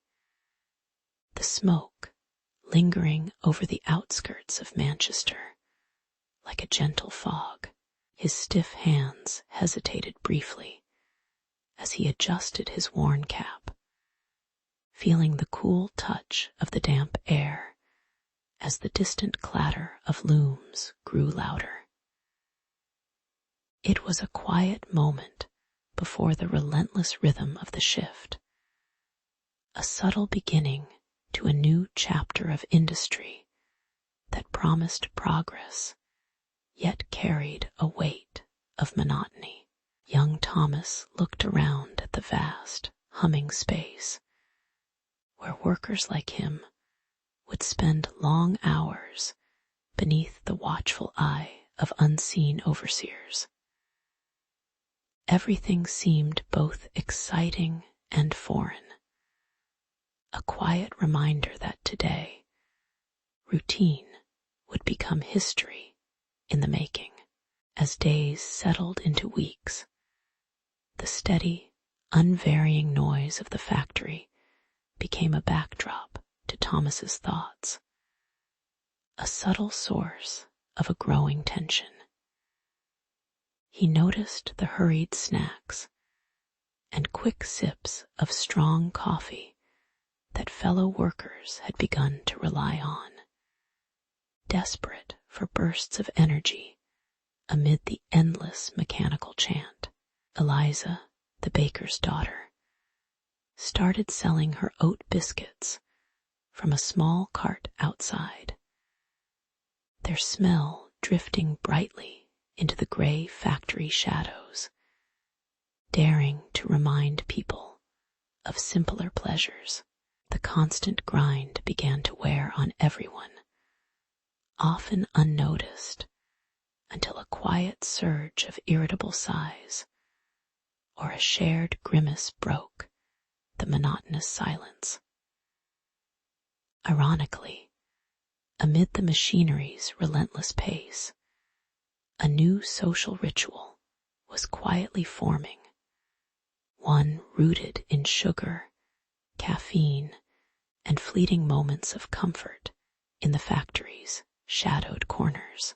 One late afternoon, amidst the idle hum of the last shift, Thomas caught himself chuckling softly at the sight of a worker balancing a greasy biscuit in hand.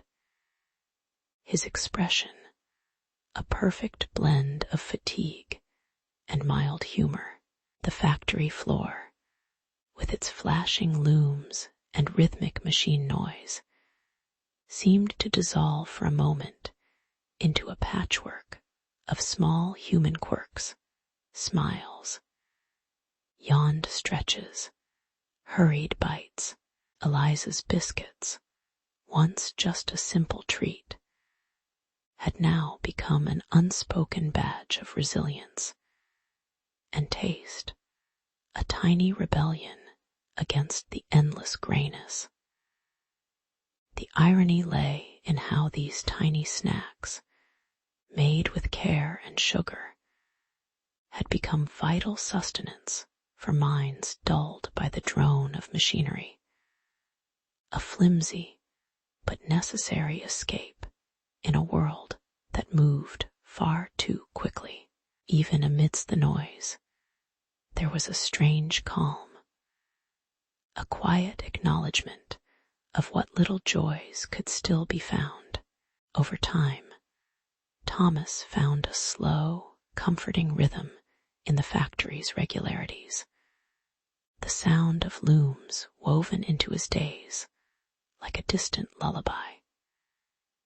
He noticed the way Eliza's face, softly illuminated by the fading daylight through the workshop windows, seemed almost blurred, yet somehow friendly when she handed him a warm biscuit to taste.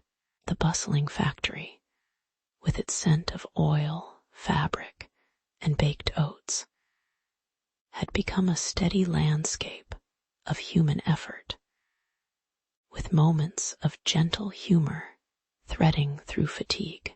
The snacks and coffee, once viewed as mere stimulants, now felt like artifacts of shared endurance, silent symbols of how humans adapt, even in the face of relentless industry. Somewhere in this quiet chaos, Thomas began to wonder if progress was also quietly caring for its own resilience, small, subtle, and not always obvious. Sitting at the end of his shift, Thomas often reflected on the slow passage of these years, where machines had shaped not only textiles, but lives, subtly rewiring routines and quiet hopes. The factory's hum persisted, a gentle reminder of human imperfection, of effort sustained through minor pleasures. An oat biscuit here, a mug of strong coffee there. Eliza's face, now a familiar, softly smiling presence in his memory, remained mostly unrecognizable, hidden behind the blurred shadow of daily life. As twilight settled over Manchester, the factory's silhouette softened into the evening sky, quietly bearing witness to human persistence and the small ironies woven into their routines. In the end, perhaps it was these gentle moments of shared snack and silent resilience that made the relentless march of progress feel a little more human indeed. The factory floor hummed softly as rivets hammered into steel and wheels turned with a steady, monotonous rhythm. Foremen, eyes heavy but voices firm, extended the long hours, believing productivity was the only measure of progress. Workers, faces blurred from exhaustion, moved through their routines with quiet drudgery, the air thick with the scent of oil and sweat. Amidst the relentless clatter, Eliza noticed tired hands trembling and decided to experiment quietly, bringing in honey-glazed pastries and a dark, aromatic brew imported from distant colonies. Slowly, she observed how the human's sluggish courage was stirred anew by these small tastes of sweetness and bitterness, fleeting moments of relief amid the grind. Yet, as the weeks passed, the factory's demands grew even more pressing, and fatigue began to seep into every corner of the workspace like a low-grade fever. The foreman's brow creased as they pushed for even longer shifts, convinced that exhaustion was an acceptable toll if it meant meeting numbers. Thomas, who had once spoken of moral concerns over the mechanized toil, now found himself quietly troubled by the hollowed-out eyes of his coworkers and the faint, almost apologetic glance they cast aside. The bitter brew and pastries had become a whispered sanctuary, but could only do so much to mask the creeping weariness. The dull, steady clang of machinery persisted, its unyielding pulse emblematic of a new, relentless rhythm of human effort. Ironic, perhaps, that what briefly revived their spirits was merely a fleeting taste, an act most ordinary, yet it became an act of silent rebellion. Workers tried to steal moments of calm, clutching their mugs or morsels amidst the relentless hum, as if the simple act of pausing was somehow profound. Foremen, not always noticing, occasionally allowed these brief respites, not because they valued them, but because the machinery needed a moment to breathe.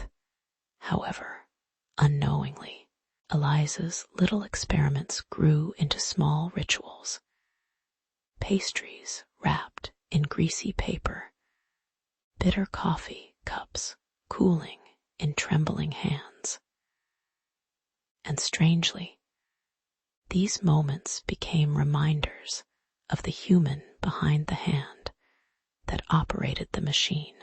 Over time, as the factory settled into its new rhythm, a quiet, contemplative calm emerged. The weight of long shifts became the new normal, and tired eyes found comfort in the slow, predictable patterns of daily work. The bitter brew and sweet pastries, once novel, now seemed like old friends, small, silent witnesses to a shared endurance. Thomas, watching the workers settle into their routines, reflected on the moral cost that industrial progress had etched into their days. A faint, unspoken acknowledgement that machinery had replaced something more human inside them. Amidst the hum and clatter, there was a gentle stillness, an acceptance of this new, weary harmony, built on fleeting moments of pleasure and quiet resignation. In those slow, fading hours of factory life, history seemed to settle quietly in the shadows, an unremarkable story of hands, heat, and sugar. The factory, now a place where fatigue and fleeting relief coexisted, quietly bore the marks of human imperfection, the small acts of rebellion, the shared smiles over bitter coffees, the silent moral questions hanging like a faint fog. Eliza's pastries and brews had become small symbols of resilience in an age obsessed with progress, even if only for a moment. As the factory doors closed behind the workers, the scene seemed to hold its breath, knowing that beneath the hum of machinery was a more enduring story of human endurance, modest and imperfect as it was. In the slow dawn of factory life, workers shuffled onto the floor with tired eyes and rough hands. The clatter of machinery was a constant hum, blending with muffled voices and the faint scent of lingering soot. Samuel, the foreman with a calm demeanor and a weathered face, watched over his team as they prepared for yet another long shift, knowing the day would stretch without pause. It was an age where moments of quiet were rare and fleeting. Yet a small hope began to stir, the desire for brief respites, however modest. Among these laborers, an unspoken agreement formed, quietly gathering around makeshift tables when no overseer was looking, slowly insisting on a time that belonged just to themselves.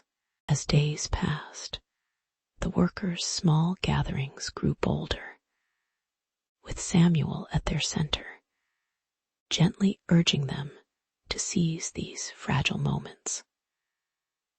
The factory owner, a stern figure in shadowy office windows, was largely unaware of the quiet rebellion blossoming within his walls.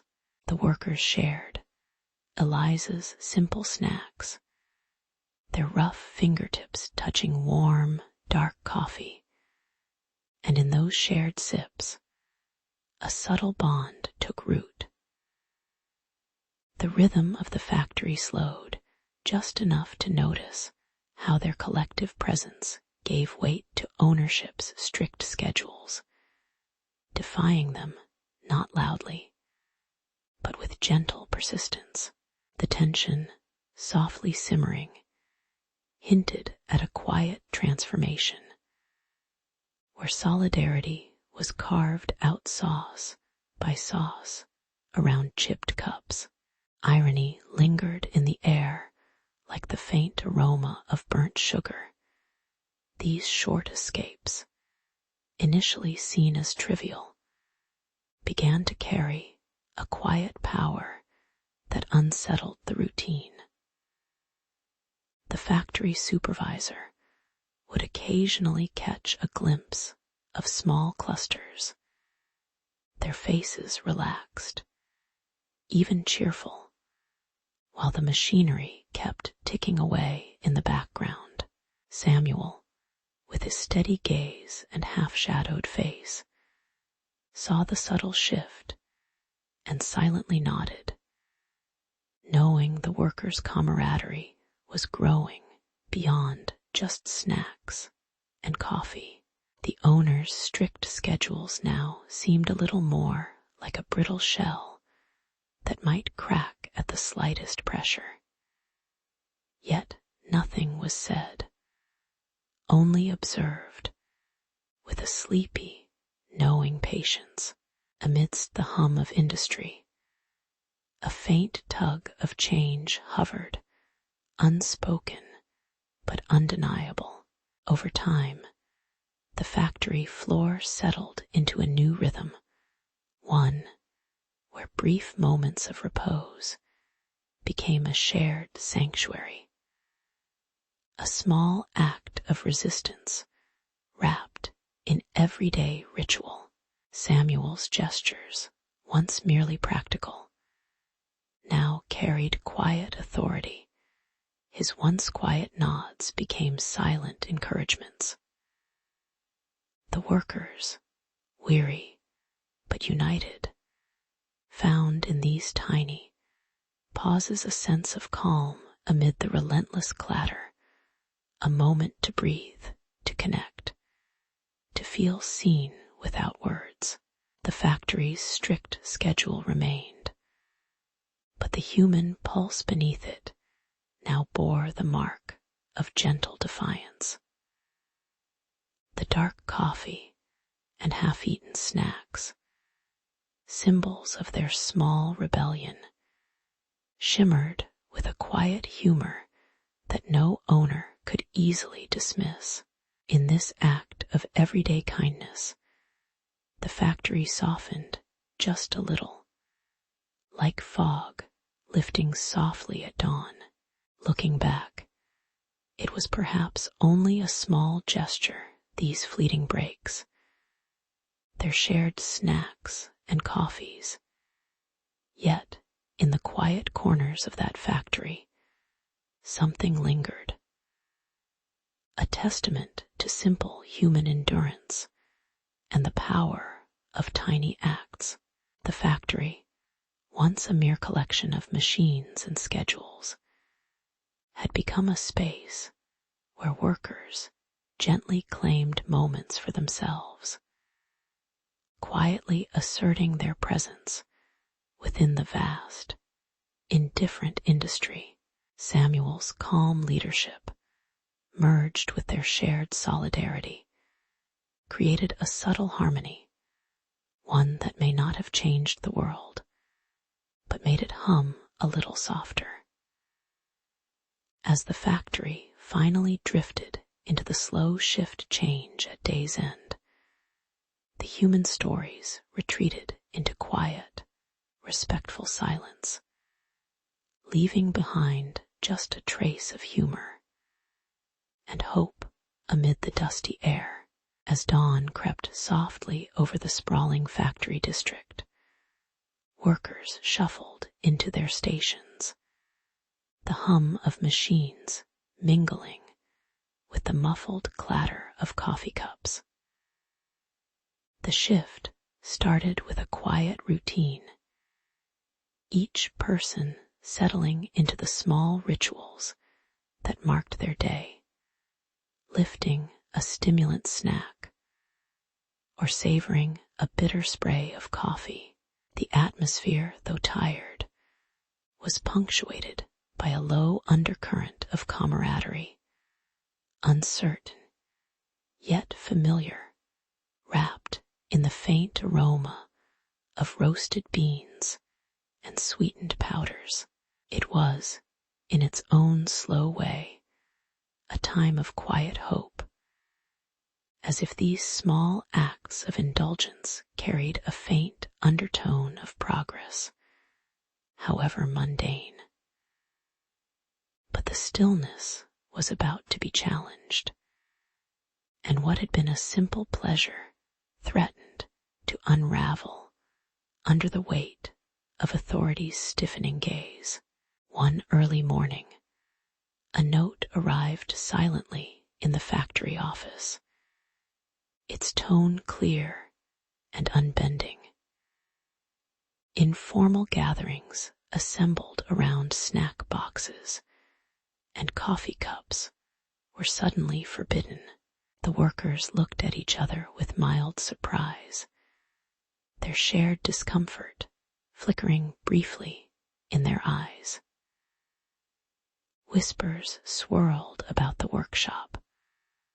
What was once an unspoken tradition was now a matter of discipline, enforced with a seriousness that seemed almost out of place in their slowly vibrating routine. Tensions built quietly, like the low rumble of a machine about to misfire. As individuals wondered how much longer they could sustain their small, unorganized moments of solace before they were stamped out entirely. The workers felt the quiet pressure of change creeping upon them, as if the very air had thickened with expectation and uncertainty. In the stillness of one particularly uneventful lunch break, the ironic nature of the situation became almost palpable. What was once a small burst of comfort, a shared smile over a steaming cup, now hovered on the edge of absurdity. Thomas, an older worker with a gentle smile and a twinkle of quiet patience, voiced what many were thinking. Perhaps there was a way to formalize these breaks, to turn defiance into something more structured. With a slow nod, he proposed a regulated coffee break, a designated time when workers could pause, stretch, and fuel themselves with stimulant snacks legally. And with some semblance of order, the room fell into thoughtful silence, the absurdity of fighting over something so simple contrasting sharply with the seriousness of their plight. It was a moment tinged with irony, a gentle smile at the human tendency to seek comfort in rules. What once was forbidden might soon become an official part of their day. Over the following days, negotiations unfolded with the deliberate calm of a slowly turning wheel. Coats were shed, voices lowered, and cups clinked with tentative optimism. The factory owners, having initially dismissed the idea as unnecessary, seemed to realize that some boundaries were better negotiated than broken, especially when productivity and morale hung delicately in the balance. The workers, meanwhile, returned to their stations with a tentative hope. Perhaps the small, ritualistic act of pausing with a snack was not only harmless, but beneficial. The tension softened, like the waning light at dusk, settling into a quiet understanding. A formal, regulated coffee break was agreed upon, an imperfect but human solution to an imperfect human situation, allowing both sides to live with a touch more patience and a little less quiet rebellion. In the quiet after, the factory resumed its steady pace, punctuated by the soft sounds of workers sipping coffee and sharing subdued smiles. The episode, brief yet meaningful, had revealed something subtle about resilience, the human ability to adapt, to find small points of relief amid the relentless grind of mechanized labor. Reflecting on those days, it seemed that even in the most mundane corners of industrial life, there lingered a quiet humor, an acknowledgement that routines might shift, but the need for a gentle pause remained unchanged.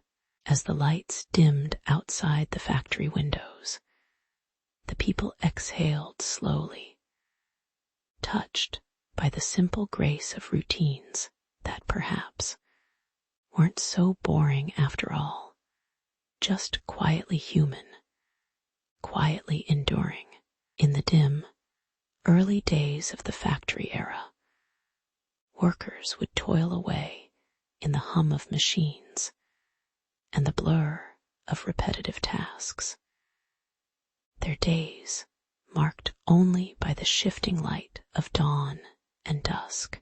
For many, the monotony was softened only by shared silences or hurried exchanges, as fatigue settled into muscles and bones.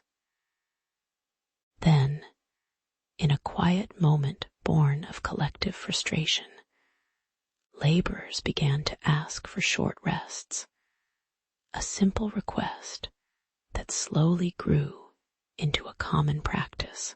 At first, employers hesitated, perhaps wary of lost time, perhaps mindful of discipline. But the weariness was undeniable, and so small breaks emerged, like tentative whispers of dignity within industrial routine. As the practice of taking brief pauses became more accepted, the factory walls echoed with the sounds of steaming coffee mugs and crumbly biscuits. Little rituals that offered fleeting comfort from the relentless machinery.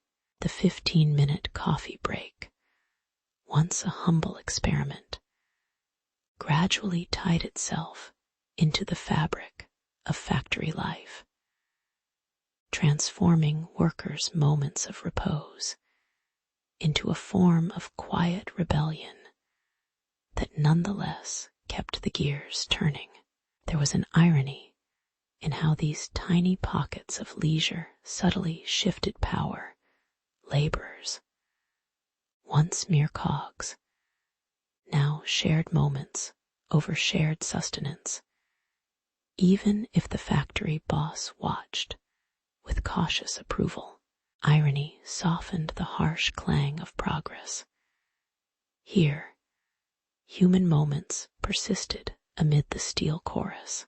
Years stretched on, and the coffee break became a fixture not just in mills, but eventually across offices, shops, and public spaces, echoing in the quiet hum of daily routine.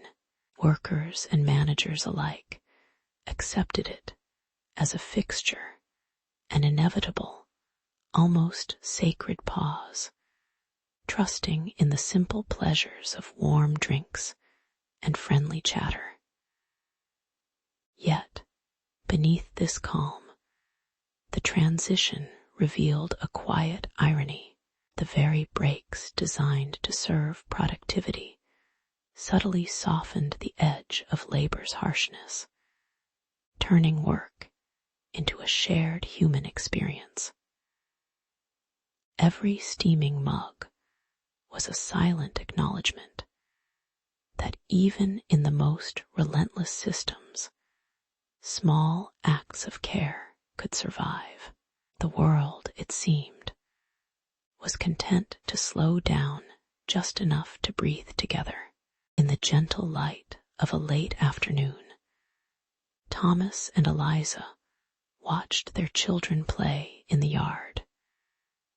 Children born into a world where the factory's rhythmic pounding had been replaced by the quiet clink of cups and distant conversations. They remembered days when workers simply endured. And now, the legacy was clear. Labor was no longer solely about relentless effort, but tempered by moments of sustenance and shared pause. These little rituals, born of necessity and irony, had stitched themselves into the fabric of everyday life, making the workweek more bearable, if not entirely comfortable. The ironies persisted. Progress often carried a subtle cost, as the human element found its small sanctuary within the mundane. And in this calm, a quiet sense of accomplishment lingered. A new cultural landscape had quietly taken root, reflecting on the slow march of history. Thomas and Eliza quietly recognized how small moments, like a shared biscuit or a steaming cup of coffee, had redefined their world. The factory, once a place of relentless labor, had become a realm where human needs carved out brief, treasured spaces amidst the machinery. Their own children, now grown, moved gently through a society that had learned to slow its pace just enough, not to collapse the system, but to preserve a faint, human rhythm of kindness and patience. These banal, everyday acts had quietly forged a new kind of work, one that was less about the machines and more about the quiet human stories that unfolded between them. It was, they thought softly, a modest legacy, one of gentle irony and enduring patience in a world forever in motion. In the early hours of 1942, Lieutenant Armand Keller sat hunched over a battered wooden table within the dim, cramped underground war room beneath the Ardennes. The faint hum of electrical equipment mingled with the distant, muffled sounds of footsteps above, while a single flickering lamp cast shadows that danced lazily across maps and worn documents. The crew, draped in rationed wool coats, moved slowly, their faces obscured by the soft glow, eyes heavy with the weight of relentless anticipation. It was a moment of quiet optimism, a belief that careful planning could turn the tide of the long, uncertain days ahead.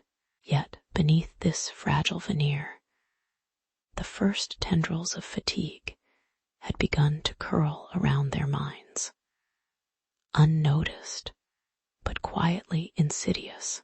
As days stretched into nights with little sleep, the tension in the bunker grew more palpable. Menus of coffee and stale bread became daily rituals, while hushed conversations hinted at cracks in the soldiers' resolve. Lieutenant Keller occasionally looked at the faces around him, their expressions flickering between determination and silent exhaustion, unable to fully mask the shadows beneath their eyes. Some members of the crew caught themselves dozing off during brief pauses, their heads jerking upright with sheepish chuckles that felt both ironic and inevitable. The irony lay in their efforts to fight fatigue with short rests and caffeine, as if these small acts could hold back the tide of weariness threatening to swallow them whole. Still, the bunker remained a sanctuary of strategy amidst the creeping fog of sleep deprivation. In the quiet, a sort of dark humor emerged. The officers talked about the battle of the pillows, as if sleep itself was an enemy they could outsmart, and shared stories of falling asleep mid-sentence or nodding over maps, the words blurring together. The faces, now more tired than ever, bore a soft humor that only those who had shared such long nights could understand. Through the small cracks in their routines, they found fleeting moments of camaraderie, arranged in shared glances or whispered jokes that briefly lifted the heavy silence. It was strange how the mind, tired and reluctant, still clung to these fragile threads of humor, as if to remind them they were still human beneath the uniformed fatigue. They knew, with quiet acceptance, that endurance was often an act of quiet irony, woven into everyday gestures and muted smiles. With time, the bunker settled into a slow, meditative rhythm. The endless cycle of checking supplies, adjusting the maps, and waiting for orders became a gentle lullaby. The figures, once blurry with exhaustion, gradually took on the calm of shadows at dusk, their faces unfocused, yet peaceful in their own sleepy way. The hum of equipment and distant sounds above no longer felt oppressive, but like a background murmur, part of the silent continuity of war and routine. Moments of stillness stretched, a kind of quiet refuge where worries softened and fatigue merged into a collective stillness. In this calm, the weight of the long hours seemed to drift away, leaving room only for the steady beat of tired hearts and quiet reflection on resilience and human imperfection. Looking back from this distant, calm perspective, the underground war room becomes a quiet monument to the weary humanity that underpins all grand plans and strategies. That beneath the armor of duty, even the strongest sleepers are caught in the gentle, universal sleep of fatigue. Lieutenant Keller, now a blurred figure in the dim light, understood that these small moments of weariness and humor were not weaknesses, but quiet testament to human endurance, shared in the soft shadows of the dawn. Perhaps the most telling thing about these long nights was not the precision of their strategies, but the silent acknowledgement that, in war as in sleep, humans are often only holding on steadily, imperfectly, and with a quiet, amused resilience. In the end, the bunker was less a fortress of strategy and more a sanctuary of fragile, shared humanity, quietly enduring the slow passage of time. In the dim glow of lanterns and the soft hum of radios, the war rooms laid out their maps like quiet tapestries stretched across lengthy tables. Commanders and soldiers, shoulders slightly hunched, would gather in the early dawn, exchanging careful glances and notes that seemed to weigh subtly heavier with each passing day. Amidst the seriousness, the routines began to settle, a rhythm of sitting, jotting, and waiting that claimed the hours as naturally as the changing weather outside.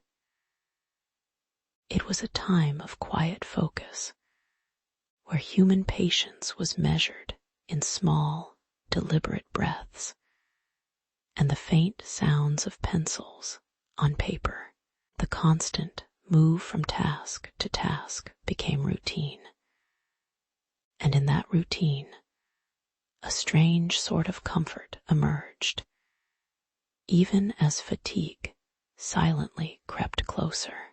As the longer operations persisted, the strain of endless radio chatter and shifting strategies became evident. Soldiers' eyes drooped, and their postures slumped more frequently. To counter this, the commanders introduced rotating watch schedules, handing off burdens with gentle, practiced gestures amidst the dim, flickering light. High-energy ration packs appeared on tables, their simple packaging promising brief bursts of nourishment, sweet tangs of preserved fruit, and the dense chew of preserved meat, briefly reviving worn-out spirits. Brief naps, staggered to ensure continuous watchfulness, became common, even if everyone knew the importance of the next alert. Yet, beneath these efforts, a quiet irony lingered. The better they tried to stave off exhaustion, the more it seemed a stubborn, universal companion of prolonged conflict.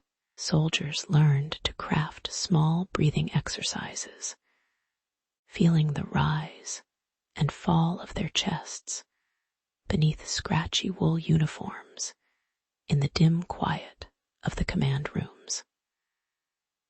Caffeine was rationed carefully, poured into cups that warmed trembling hands, and sipped slowly, each bitter taste a small act of rebellion against weariness. The radios crackled with static and pieces of coded messages, while outside the world remained a blurred vista of shadows and faint starlight through thin canvas curtains. Time was measured in moments of alertness, often interrupted by yawns and the subtle shifting of tired limbs. Despite the monotonous effort, there was an odd comfort in knowing that these tiny rituals, breathing, sipping, resting, kept some sense of human control amid the chaos. Gradually, a calm settled over the rooms as soldiers and commanders, exhausted but quietly resigned, adapted to the unrelenting cycle. The fatigue, though rarely spoken of aloud, was woven into the air, mingling with the scent of stale paper and faint coffee. Faces, blurred beneath shadow and light, showed signs of wear that no amount of rationing or routines could entirely diminish. Still, there was a certain peaceful, if ironic, beauty in their quiet perseverance, an acceptance that sometimes the best strategy was simply to endure. The maps, endlessly studied, seemed to breathe in time with their slow, shallow inhales, time unhurried and patient, like the silent watchfulness of the night itself. In these moments, the war's chaos softened into a gentle, collective routine of waiting and steadying oneself. Later, as the war rooms drifted into a kind of somber quiet, the human side of the effort revealed itself frail, imperfect, and quietly humorous in its own way.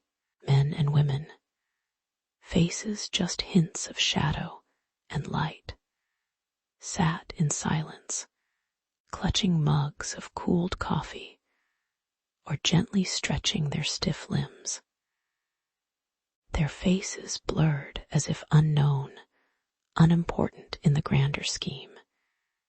Yet their small, daily acts kept the entire operation afloat. The maps remained, still and silent, a testament to the endurance of patience and human imperfection under difficult conditions. These moments of stillness, laced with irony and a touch of melancholy, offered a gentle reminder history, like people, moves forward subtly, often unnoticed in the quiet spaces between crises. In the dimly lit war rooms, officers mopped their brows and glanced at each other with a tired nod, the weight of long nights pressing into their shoulders. Maps spread out like aged parchment held the silent hopes of many, but even the most determined commanders could not mask the creeping fatigue.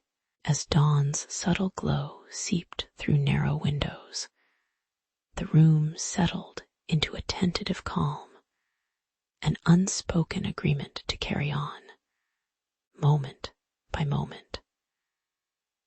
Amid the quiet hum of radios and the faint scratch of pens, a sense of shared purpose persisted, tempered by the quiet understanding that they all sought a moment of respite.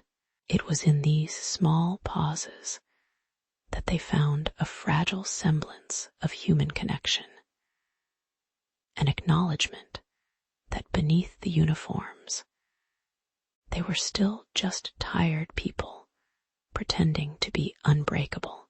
As days grew longer, the mounting stress began to etch itself into the room's atmosphere like faint lines on a weathered face. Soldiers and officers alike clung to rituals, a story swapped between coffee sips, a soft tune humming from a corner where makeshift instruments waited. Even a small letter-writing corner became a sanctuary, where paper and pen let soldiers connect with distant loved ones. There was an ironic comfort in these simple acts, mundane routines that momentarily banished the overwhelming chaos outside. A morale officer, appointed quietly, and with a slight smile, began guiding the troops through mental visualization exercises, attempts to imagine peaceful places or familiar faces. All the while, the distant hum of strategy combined with an odd sense that perhaps, amid all the uncertainty, a little hope could be quietly cultivated.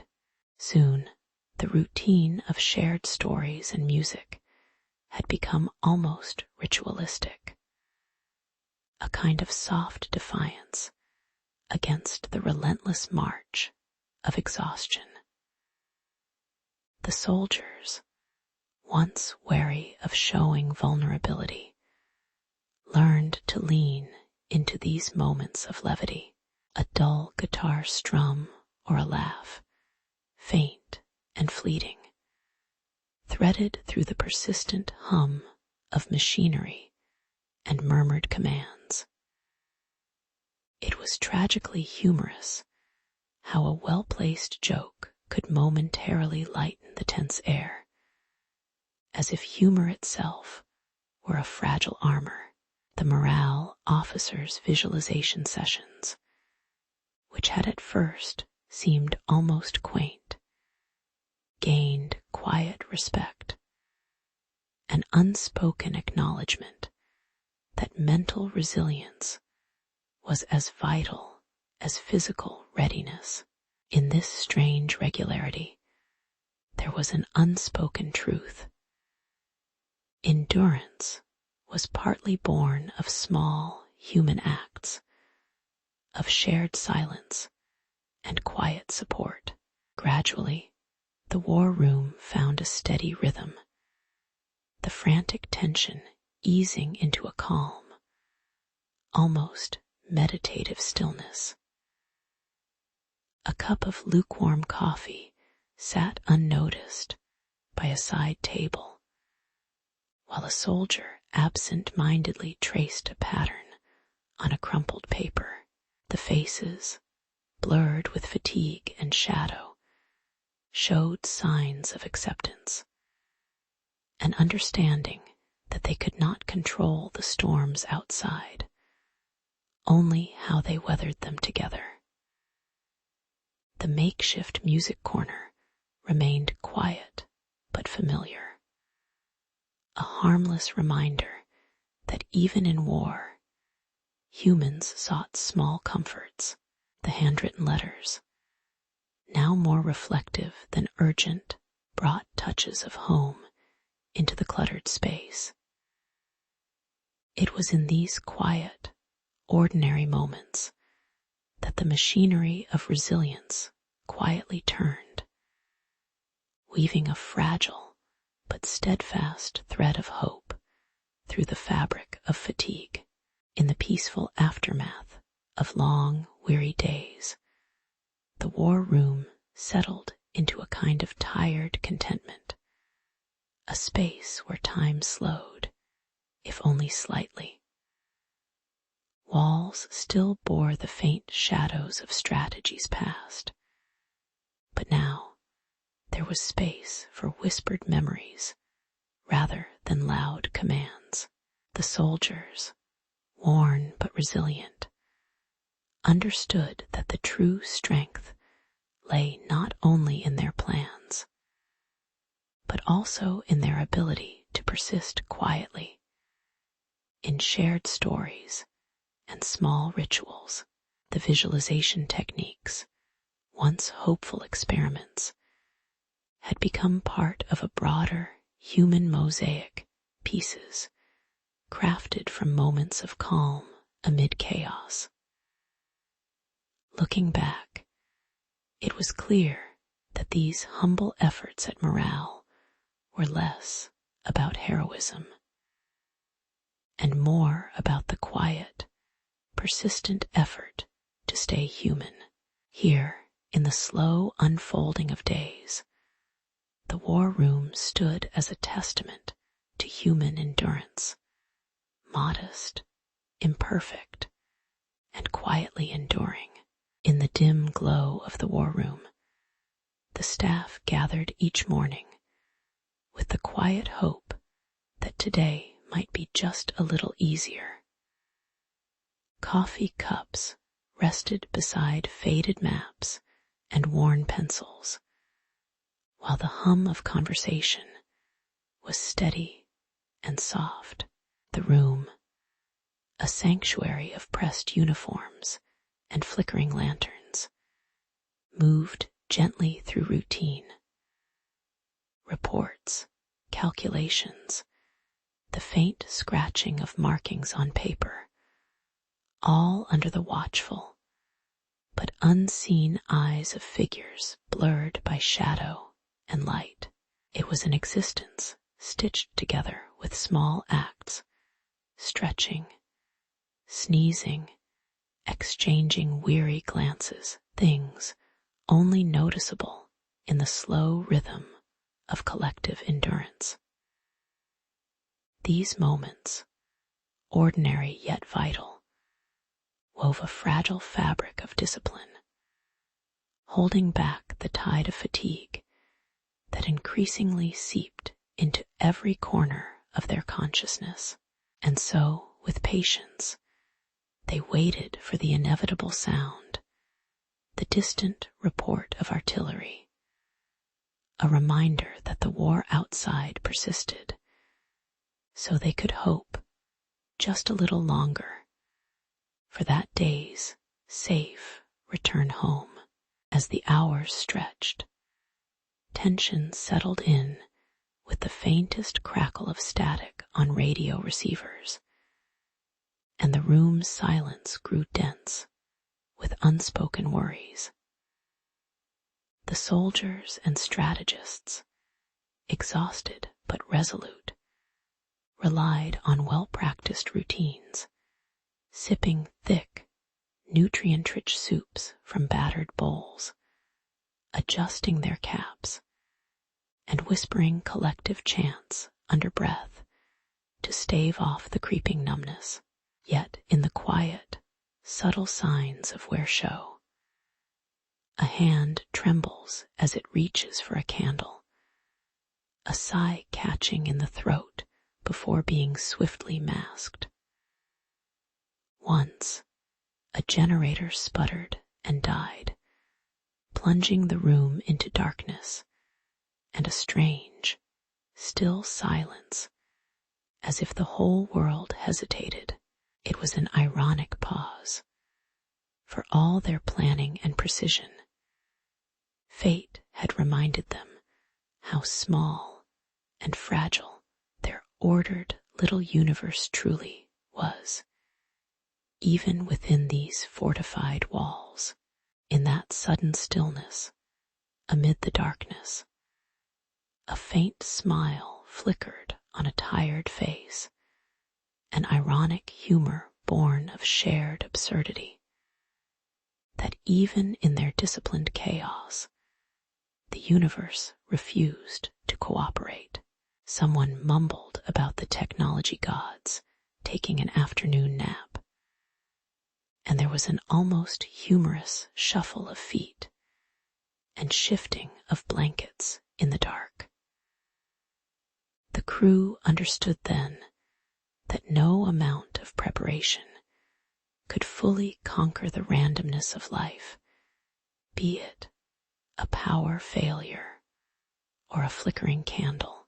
Their collective patience was tested anew. Yet somehow, the absurdity offered a strange kind of relief, a reminder that human humility persisted, even amid armored plans and calculated movements. Quiet chuckles emerged, softly breaking the heaviness, as everyone awaited the technician's last desperate attempt to bring the power back. A small act that mattered as much as any battlefield decision. When the lights flickered back on, bathing the room in a warm orange glow, there was a collective sigh, a gentle easing of the tension that had tightened like a knot. The soldiers resumed their positions, as if waking from a brief, surreal dream, and the routine resumed with slightly altered, more mindful movements. The soup was refilled just as carefully, and the chants recommenced with softer, steadier voices. The power failure had rooted them further into the humble truth that their strength was a delicate web of small, shared efforts. Outside, the distant sounds of artillery continued. Yet inside, there was a rare calm, an acceptance of human limits, and a recognition of the small acts of resilience that carried them through relentless days and nights. It was unremarkable, yet quietly profound, an ordinary pause in an extraordinary ordeal. As dawn approached, the war room's quiet hum reestablished itself as a gentle, familiar rhythm, an ongoing testament to human endurance amid chaos. The officers exchanged faint, knowing smiles, their faces softened by fatigue, but also edged with a quiet pride. They thought about the strange, fleeting humor of their collective endurance, the improvised measures and unspoken bonds that held them together. In the end, it was not solely strategy or firepower that determined their resilience, but the simple acts of sharing bread, waiting patiently, and accepting the imperfect nature of their efforts. In this stillness, they found a muted sense of hope, not grand or triumphant, but quietly human, just enough to keep them moving forward, one small step at a time. In the quiet dawn of the post-war years, the war rooms rested from their long, silent vigil. The maps and radios now dulled by the steady passage of countless hours, soldiers and commanders, their faces blurred by exhaustion and the soft glow of desk lamps, reflected quietly on the relentless endurance they had shared. Amidst the subdued rustle of papers and the faint hum of machines, a new awareness grew, and with it, the first whispers of strategy to fight the creeping weariness that had once threatened to unravel their efforts. Small routines, like stretching in cramped chairs and sharing weak, tasteless coffee, had become sacred acts of preservation. It was as if human resilience had quietly sown the first threads of an official doctrine, one that dared to recognize fatigue as part of the battlefield, not a sign of weakness. As the weeks turned into months, tension subtly embedded itself in the war room's walls, a quiet reminder that fatigue could diminish even the most disciplined minds. Commanders began experimenting with shifts, introducing simple breaks amid endless planning, and encouraging soldiers to find moments of solace in brief, shared lullabies or stolen naps. Ironically, it was the recognition of weakness rather than denial that seemed to fortify their resolve. Some officers joked about the absurdity of strategizing fatigue itself, as if the human body and mind had become just another resource to manage, like supplies or ammunition. Despite these little acts of adaptation, the air remained imbued with a faint irony. Knowing how fragile and human their efforts truly were beneath the veneer of cold war room professionalism. With time, humor emerged, a quiet, gentle mockery of their own persistence. Smiles exchanged over stale rations and overdrawn maps. Eyes half closed in shared fatigue, the image of prophets or heroic figures was now always cloaked in shadow or veiled behind a curtain of light, their faces unseen, as if to remind everyone that even the great relied on small, mundane comforts to endure. Some of the most human moments came from the simple act of waiting, hands softly tapping, or fingers tracing the edges of worn papers, an unspoken acknowledgement that, for all their planning, they too were only human. It was as if these modest acts of patience and irony wove a fragile silence, a peaceful pause amid the chaos, where fatigue found a quiet, familiar space. And in that silence, the war room itself seemed to become a symbol, not of relentless effort, but of resilient human imperfection. Slowly, a calm settled over the once hectic, tension-filled space, now touched by the steady, almost meditative rhythm of routine. Commands given in soft tones, and the gentle clatter of teacups replaced the earlier urgency, as the soldiers and commanders learned to move through their long hours with composed patience. The strategies they had developed, small rests, shared stories, a moment of humor, became the foundation of what would later be called fatigue management. These lessons quietly embedded into the architecture of future military planning, a reminder that even the most disciplined minds have limits and must be gently guided through them.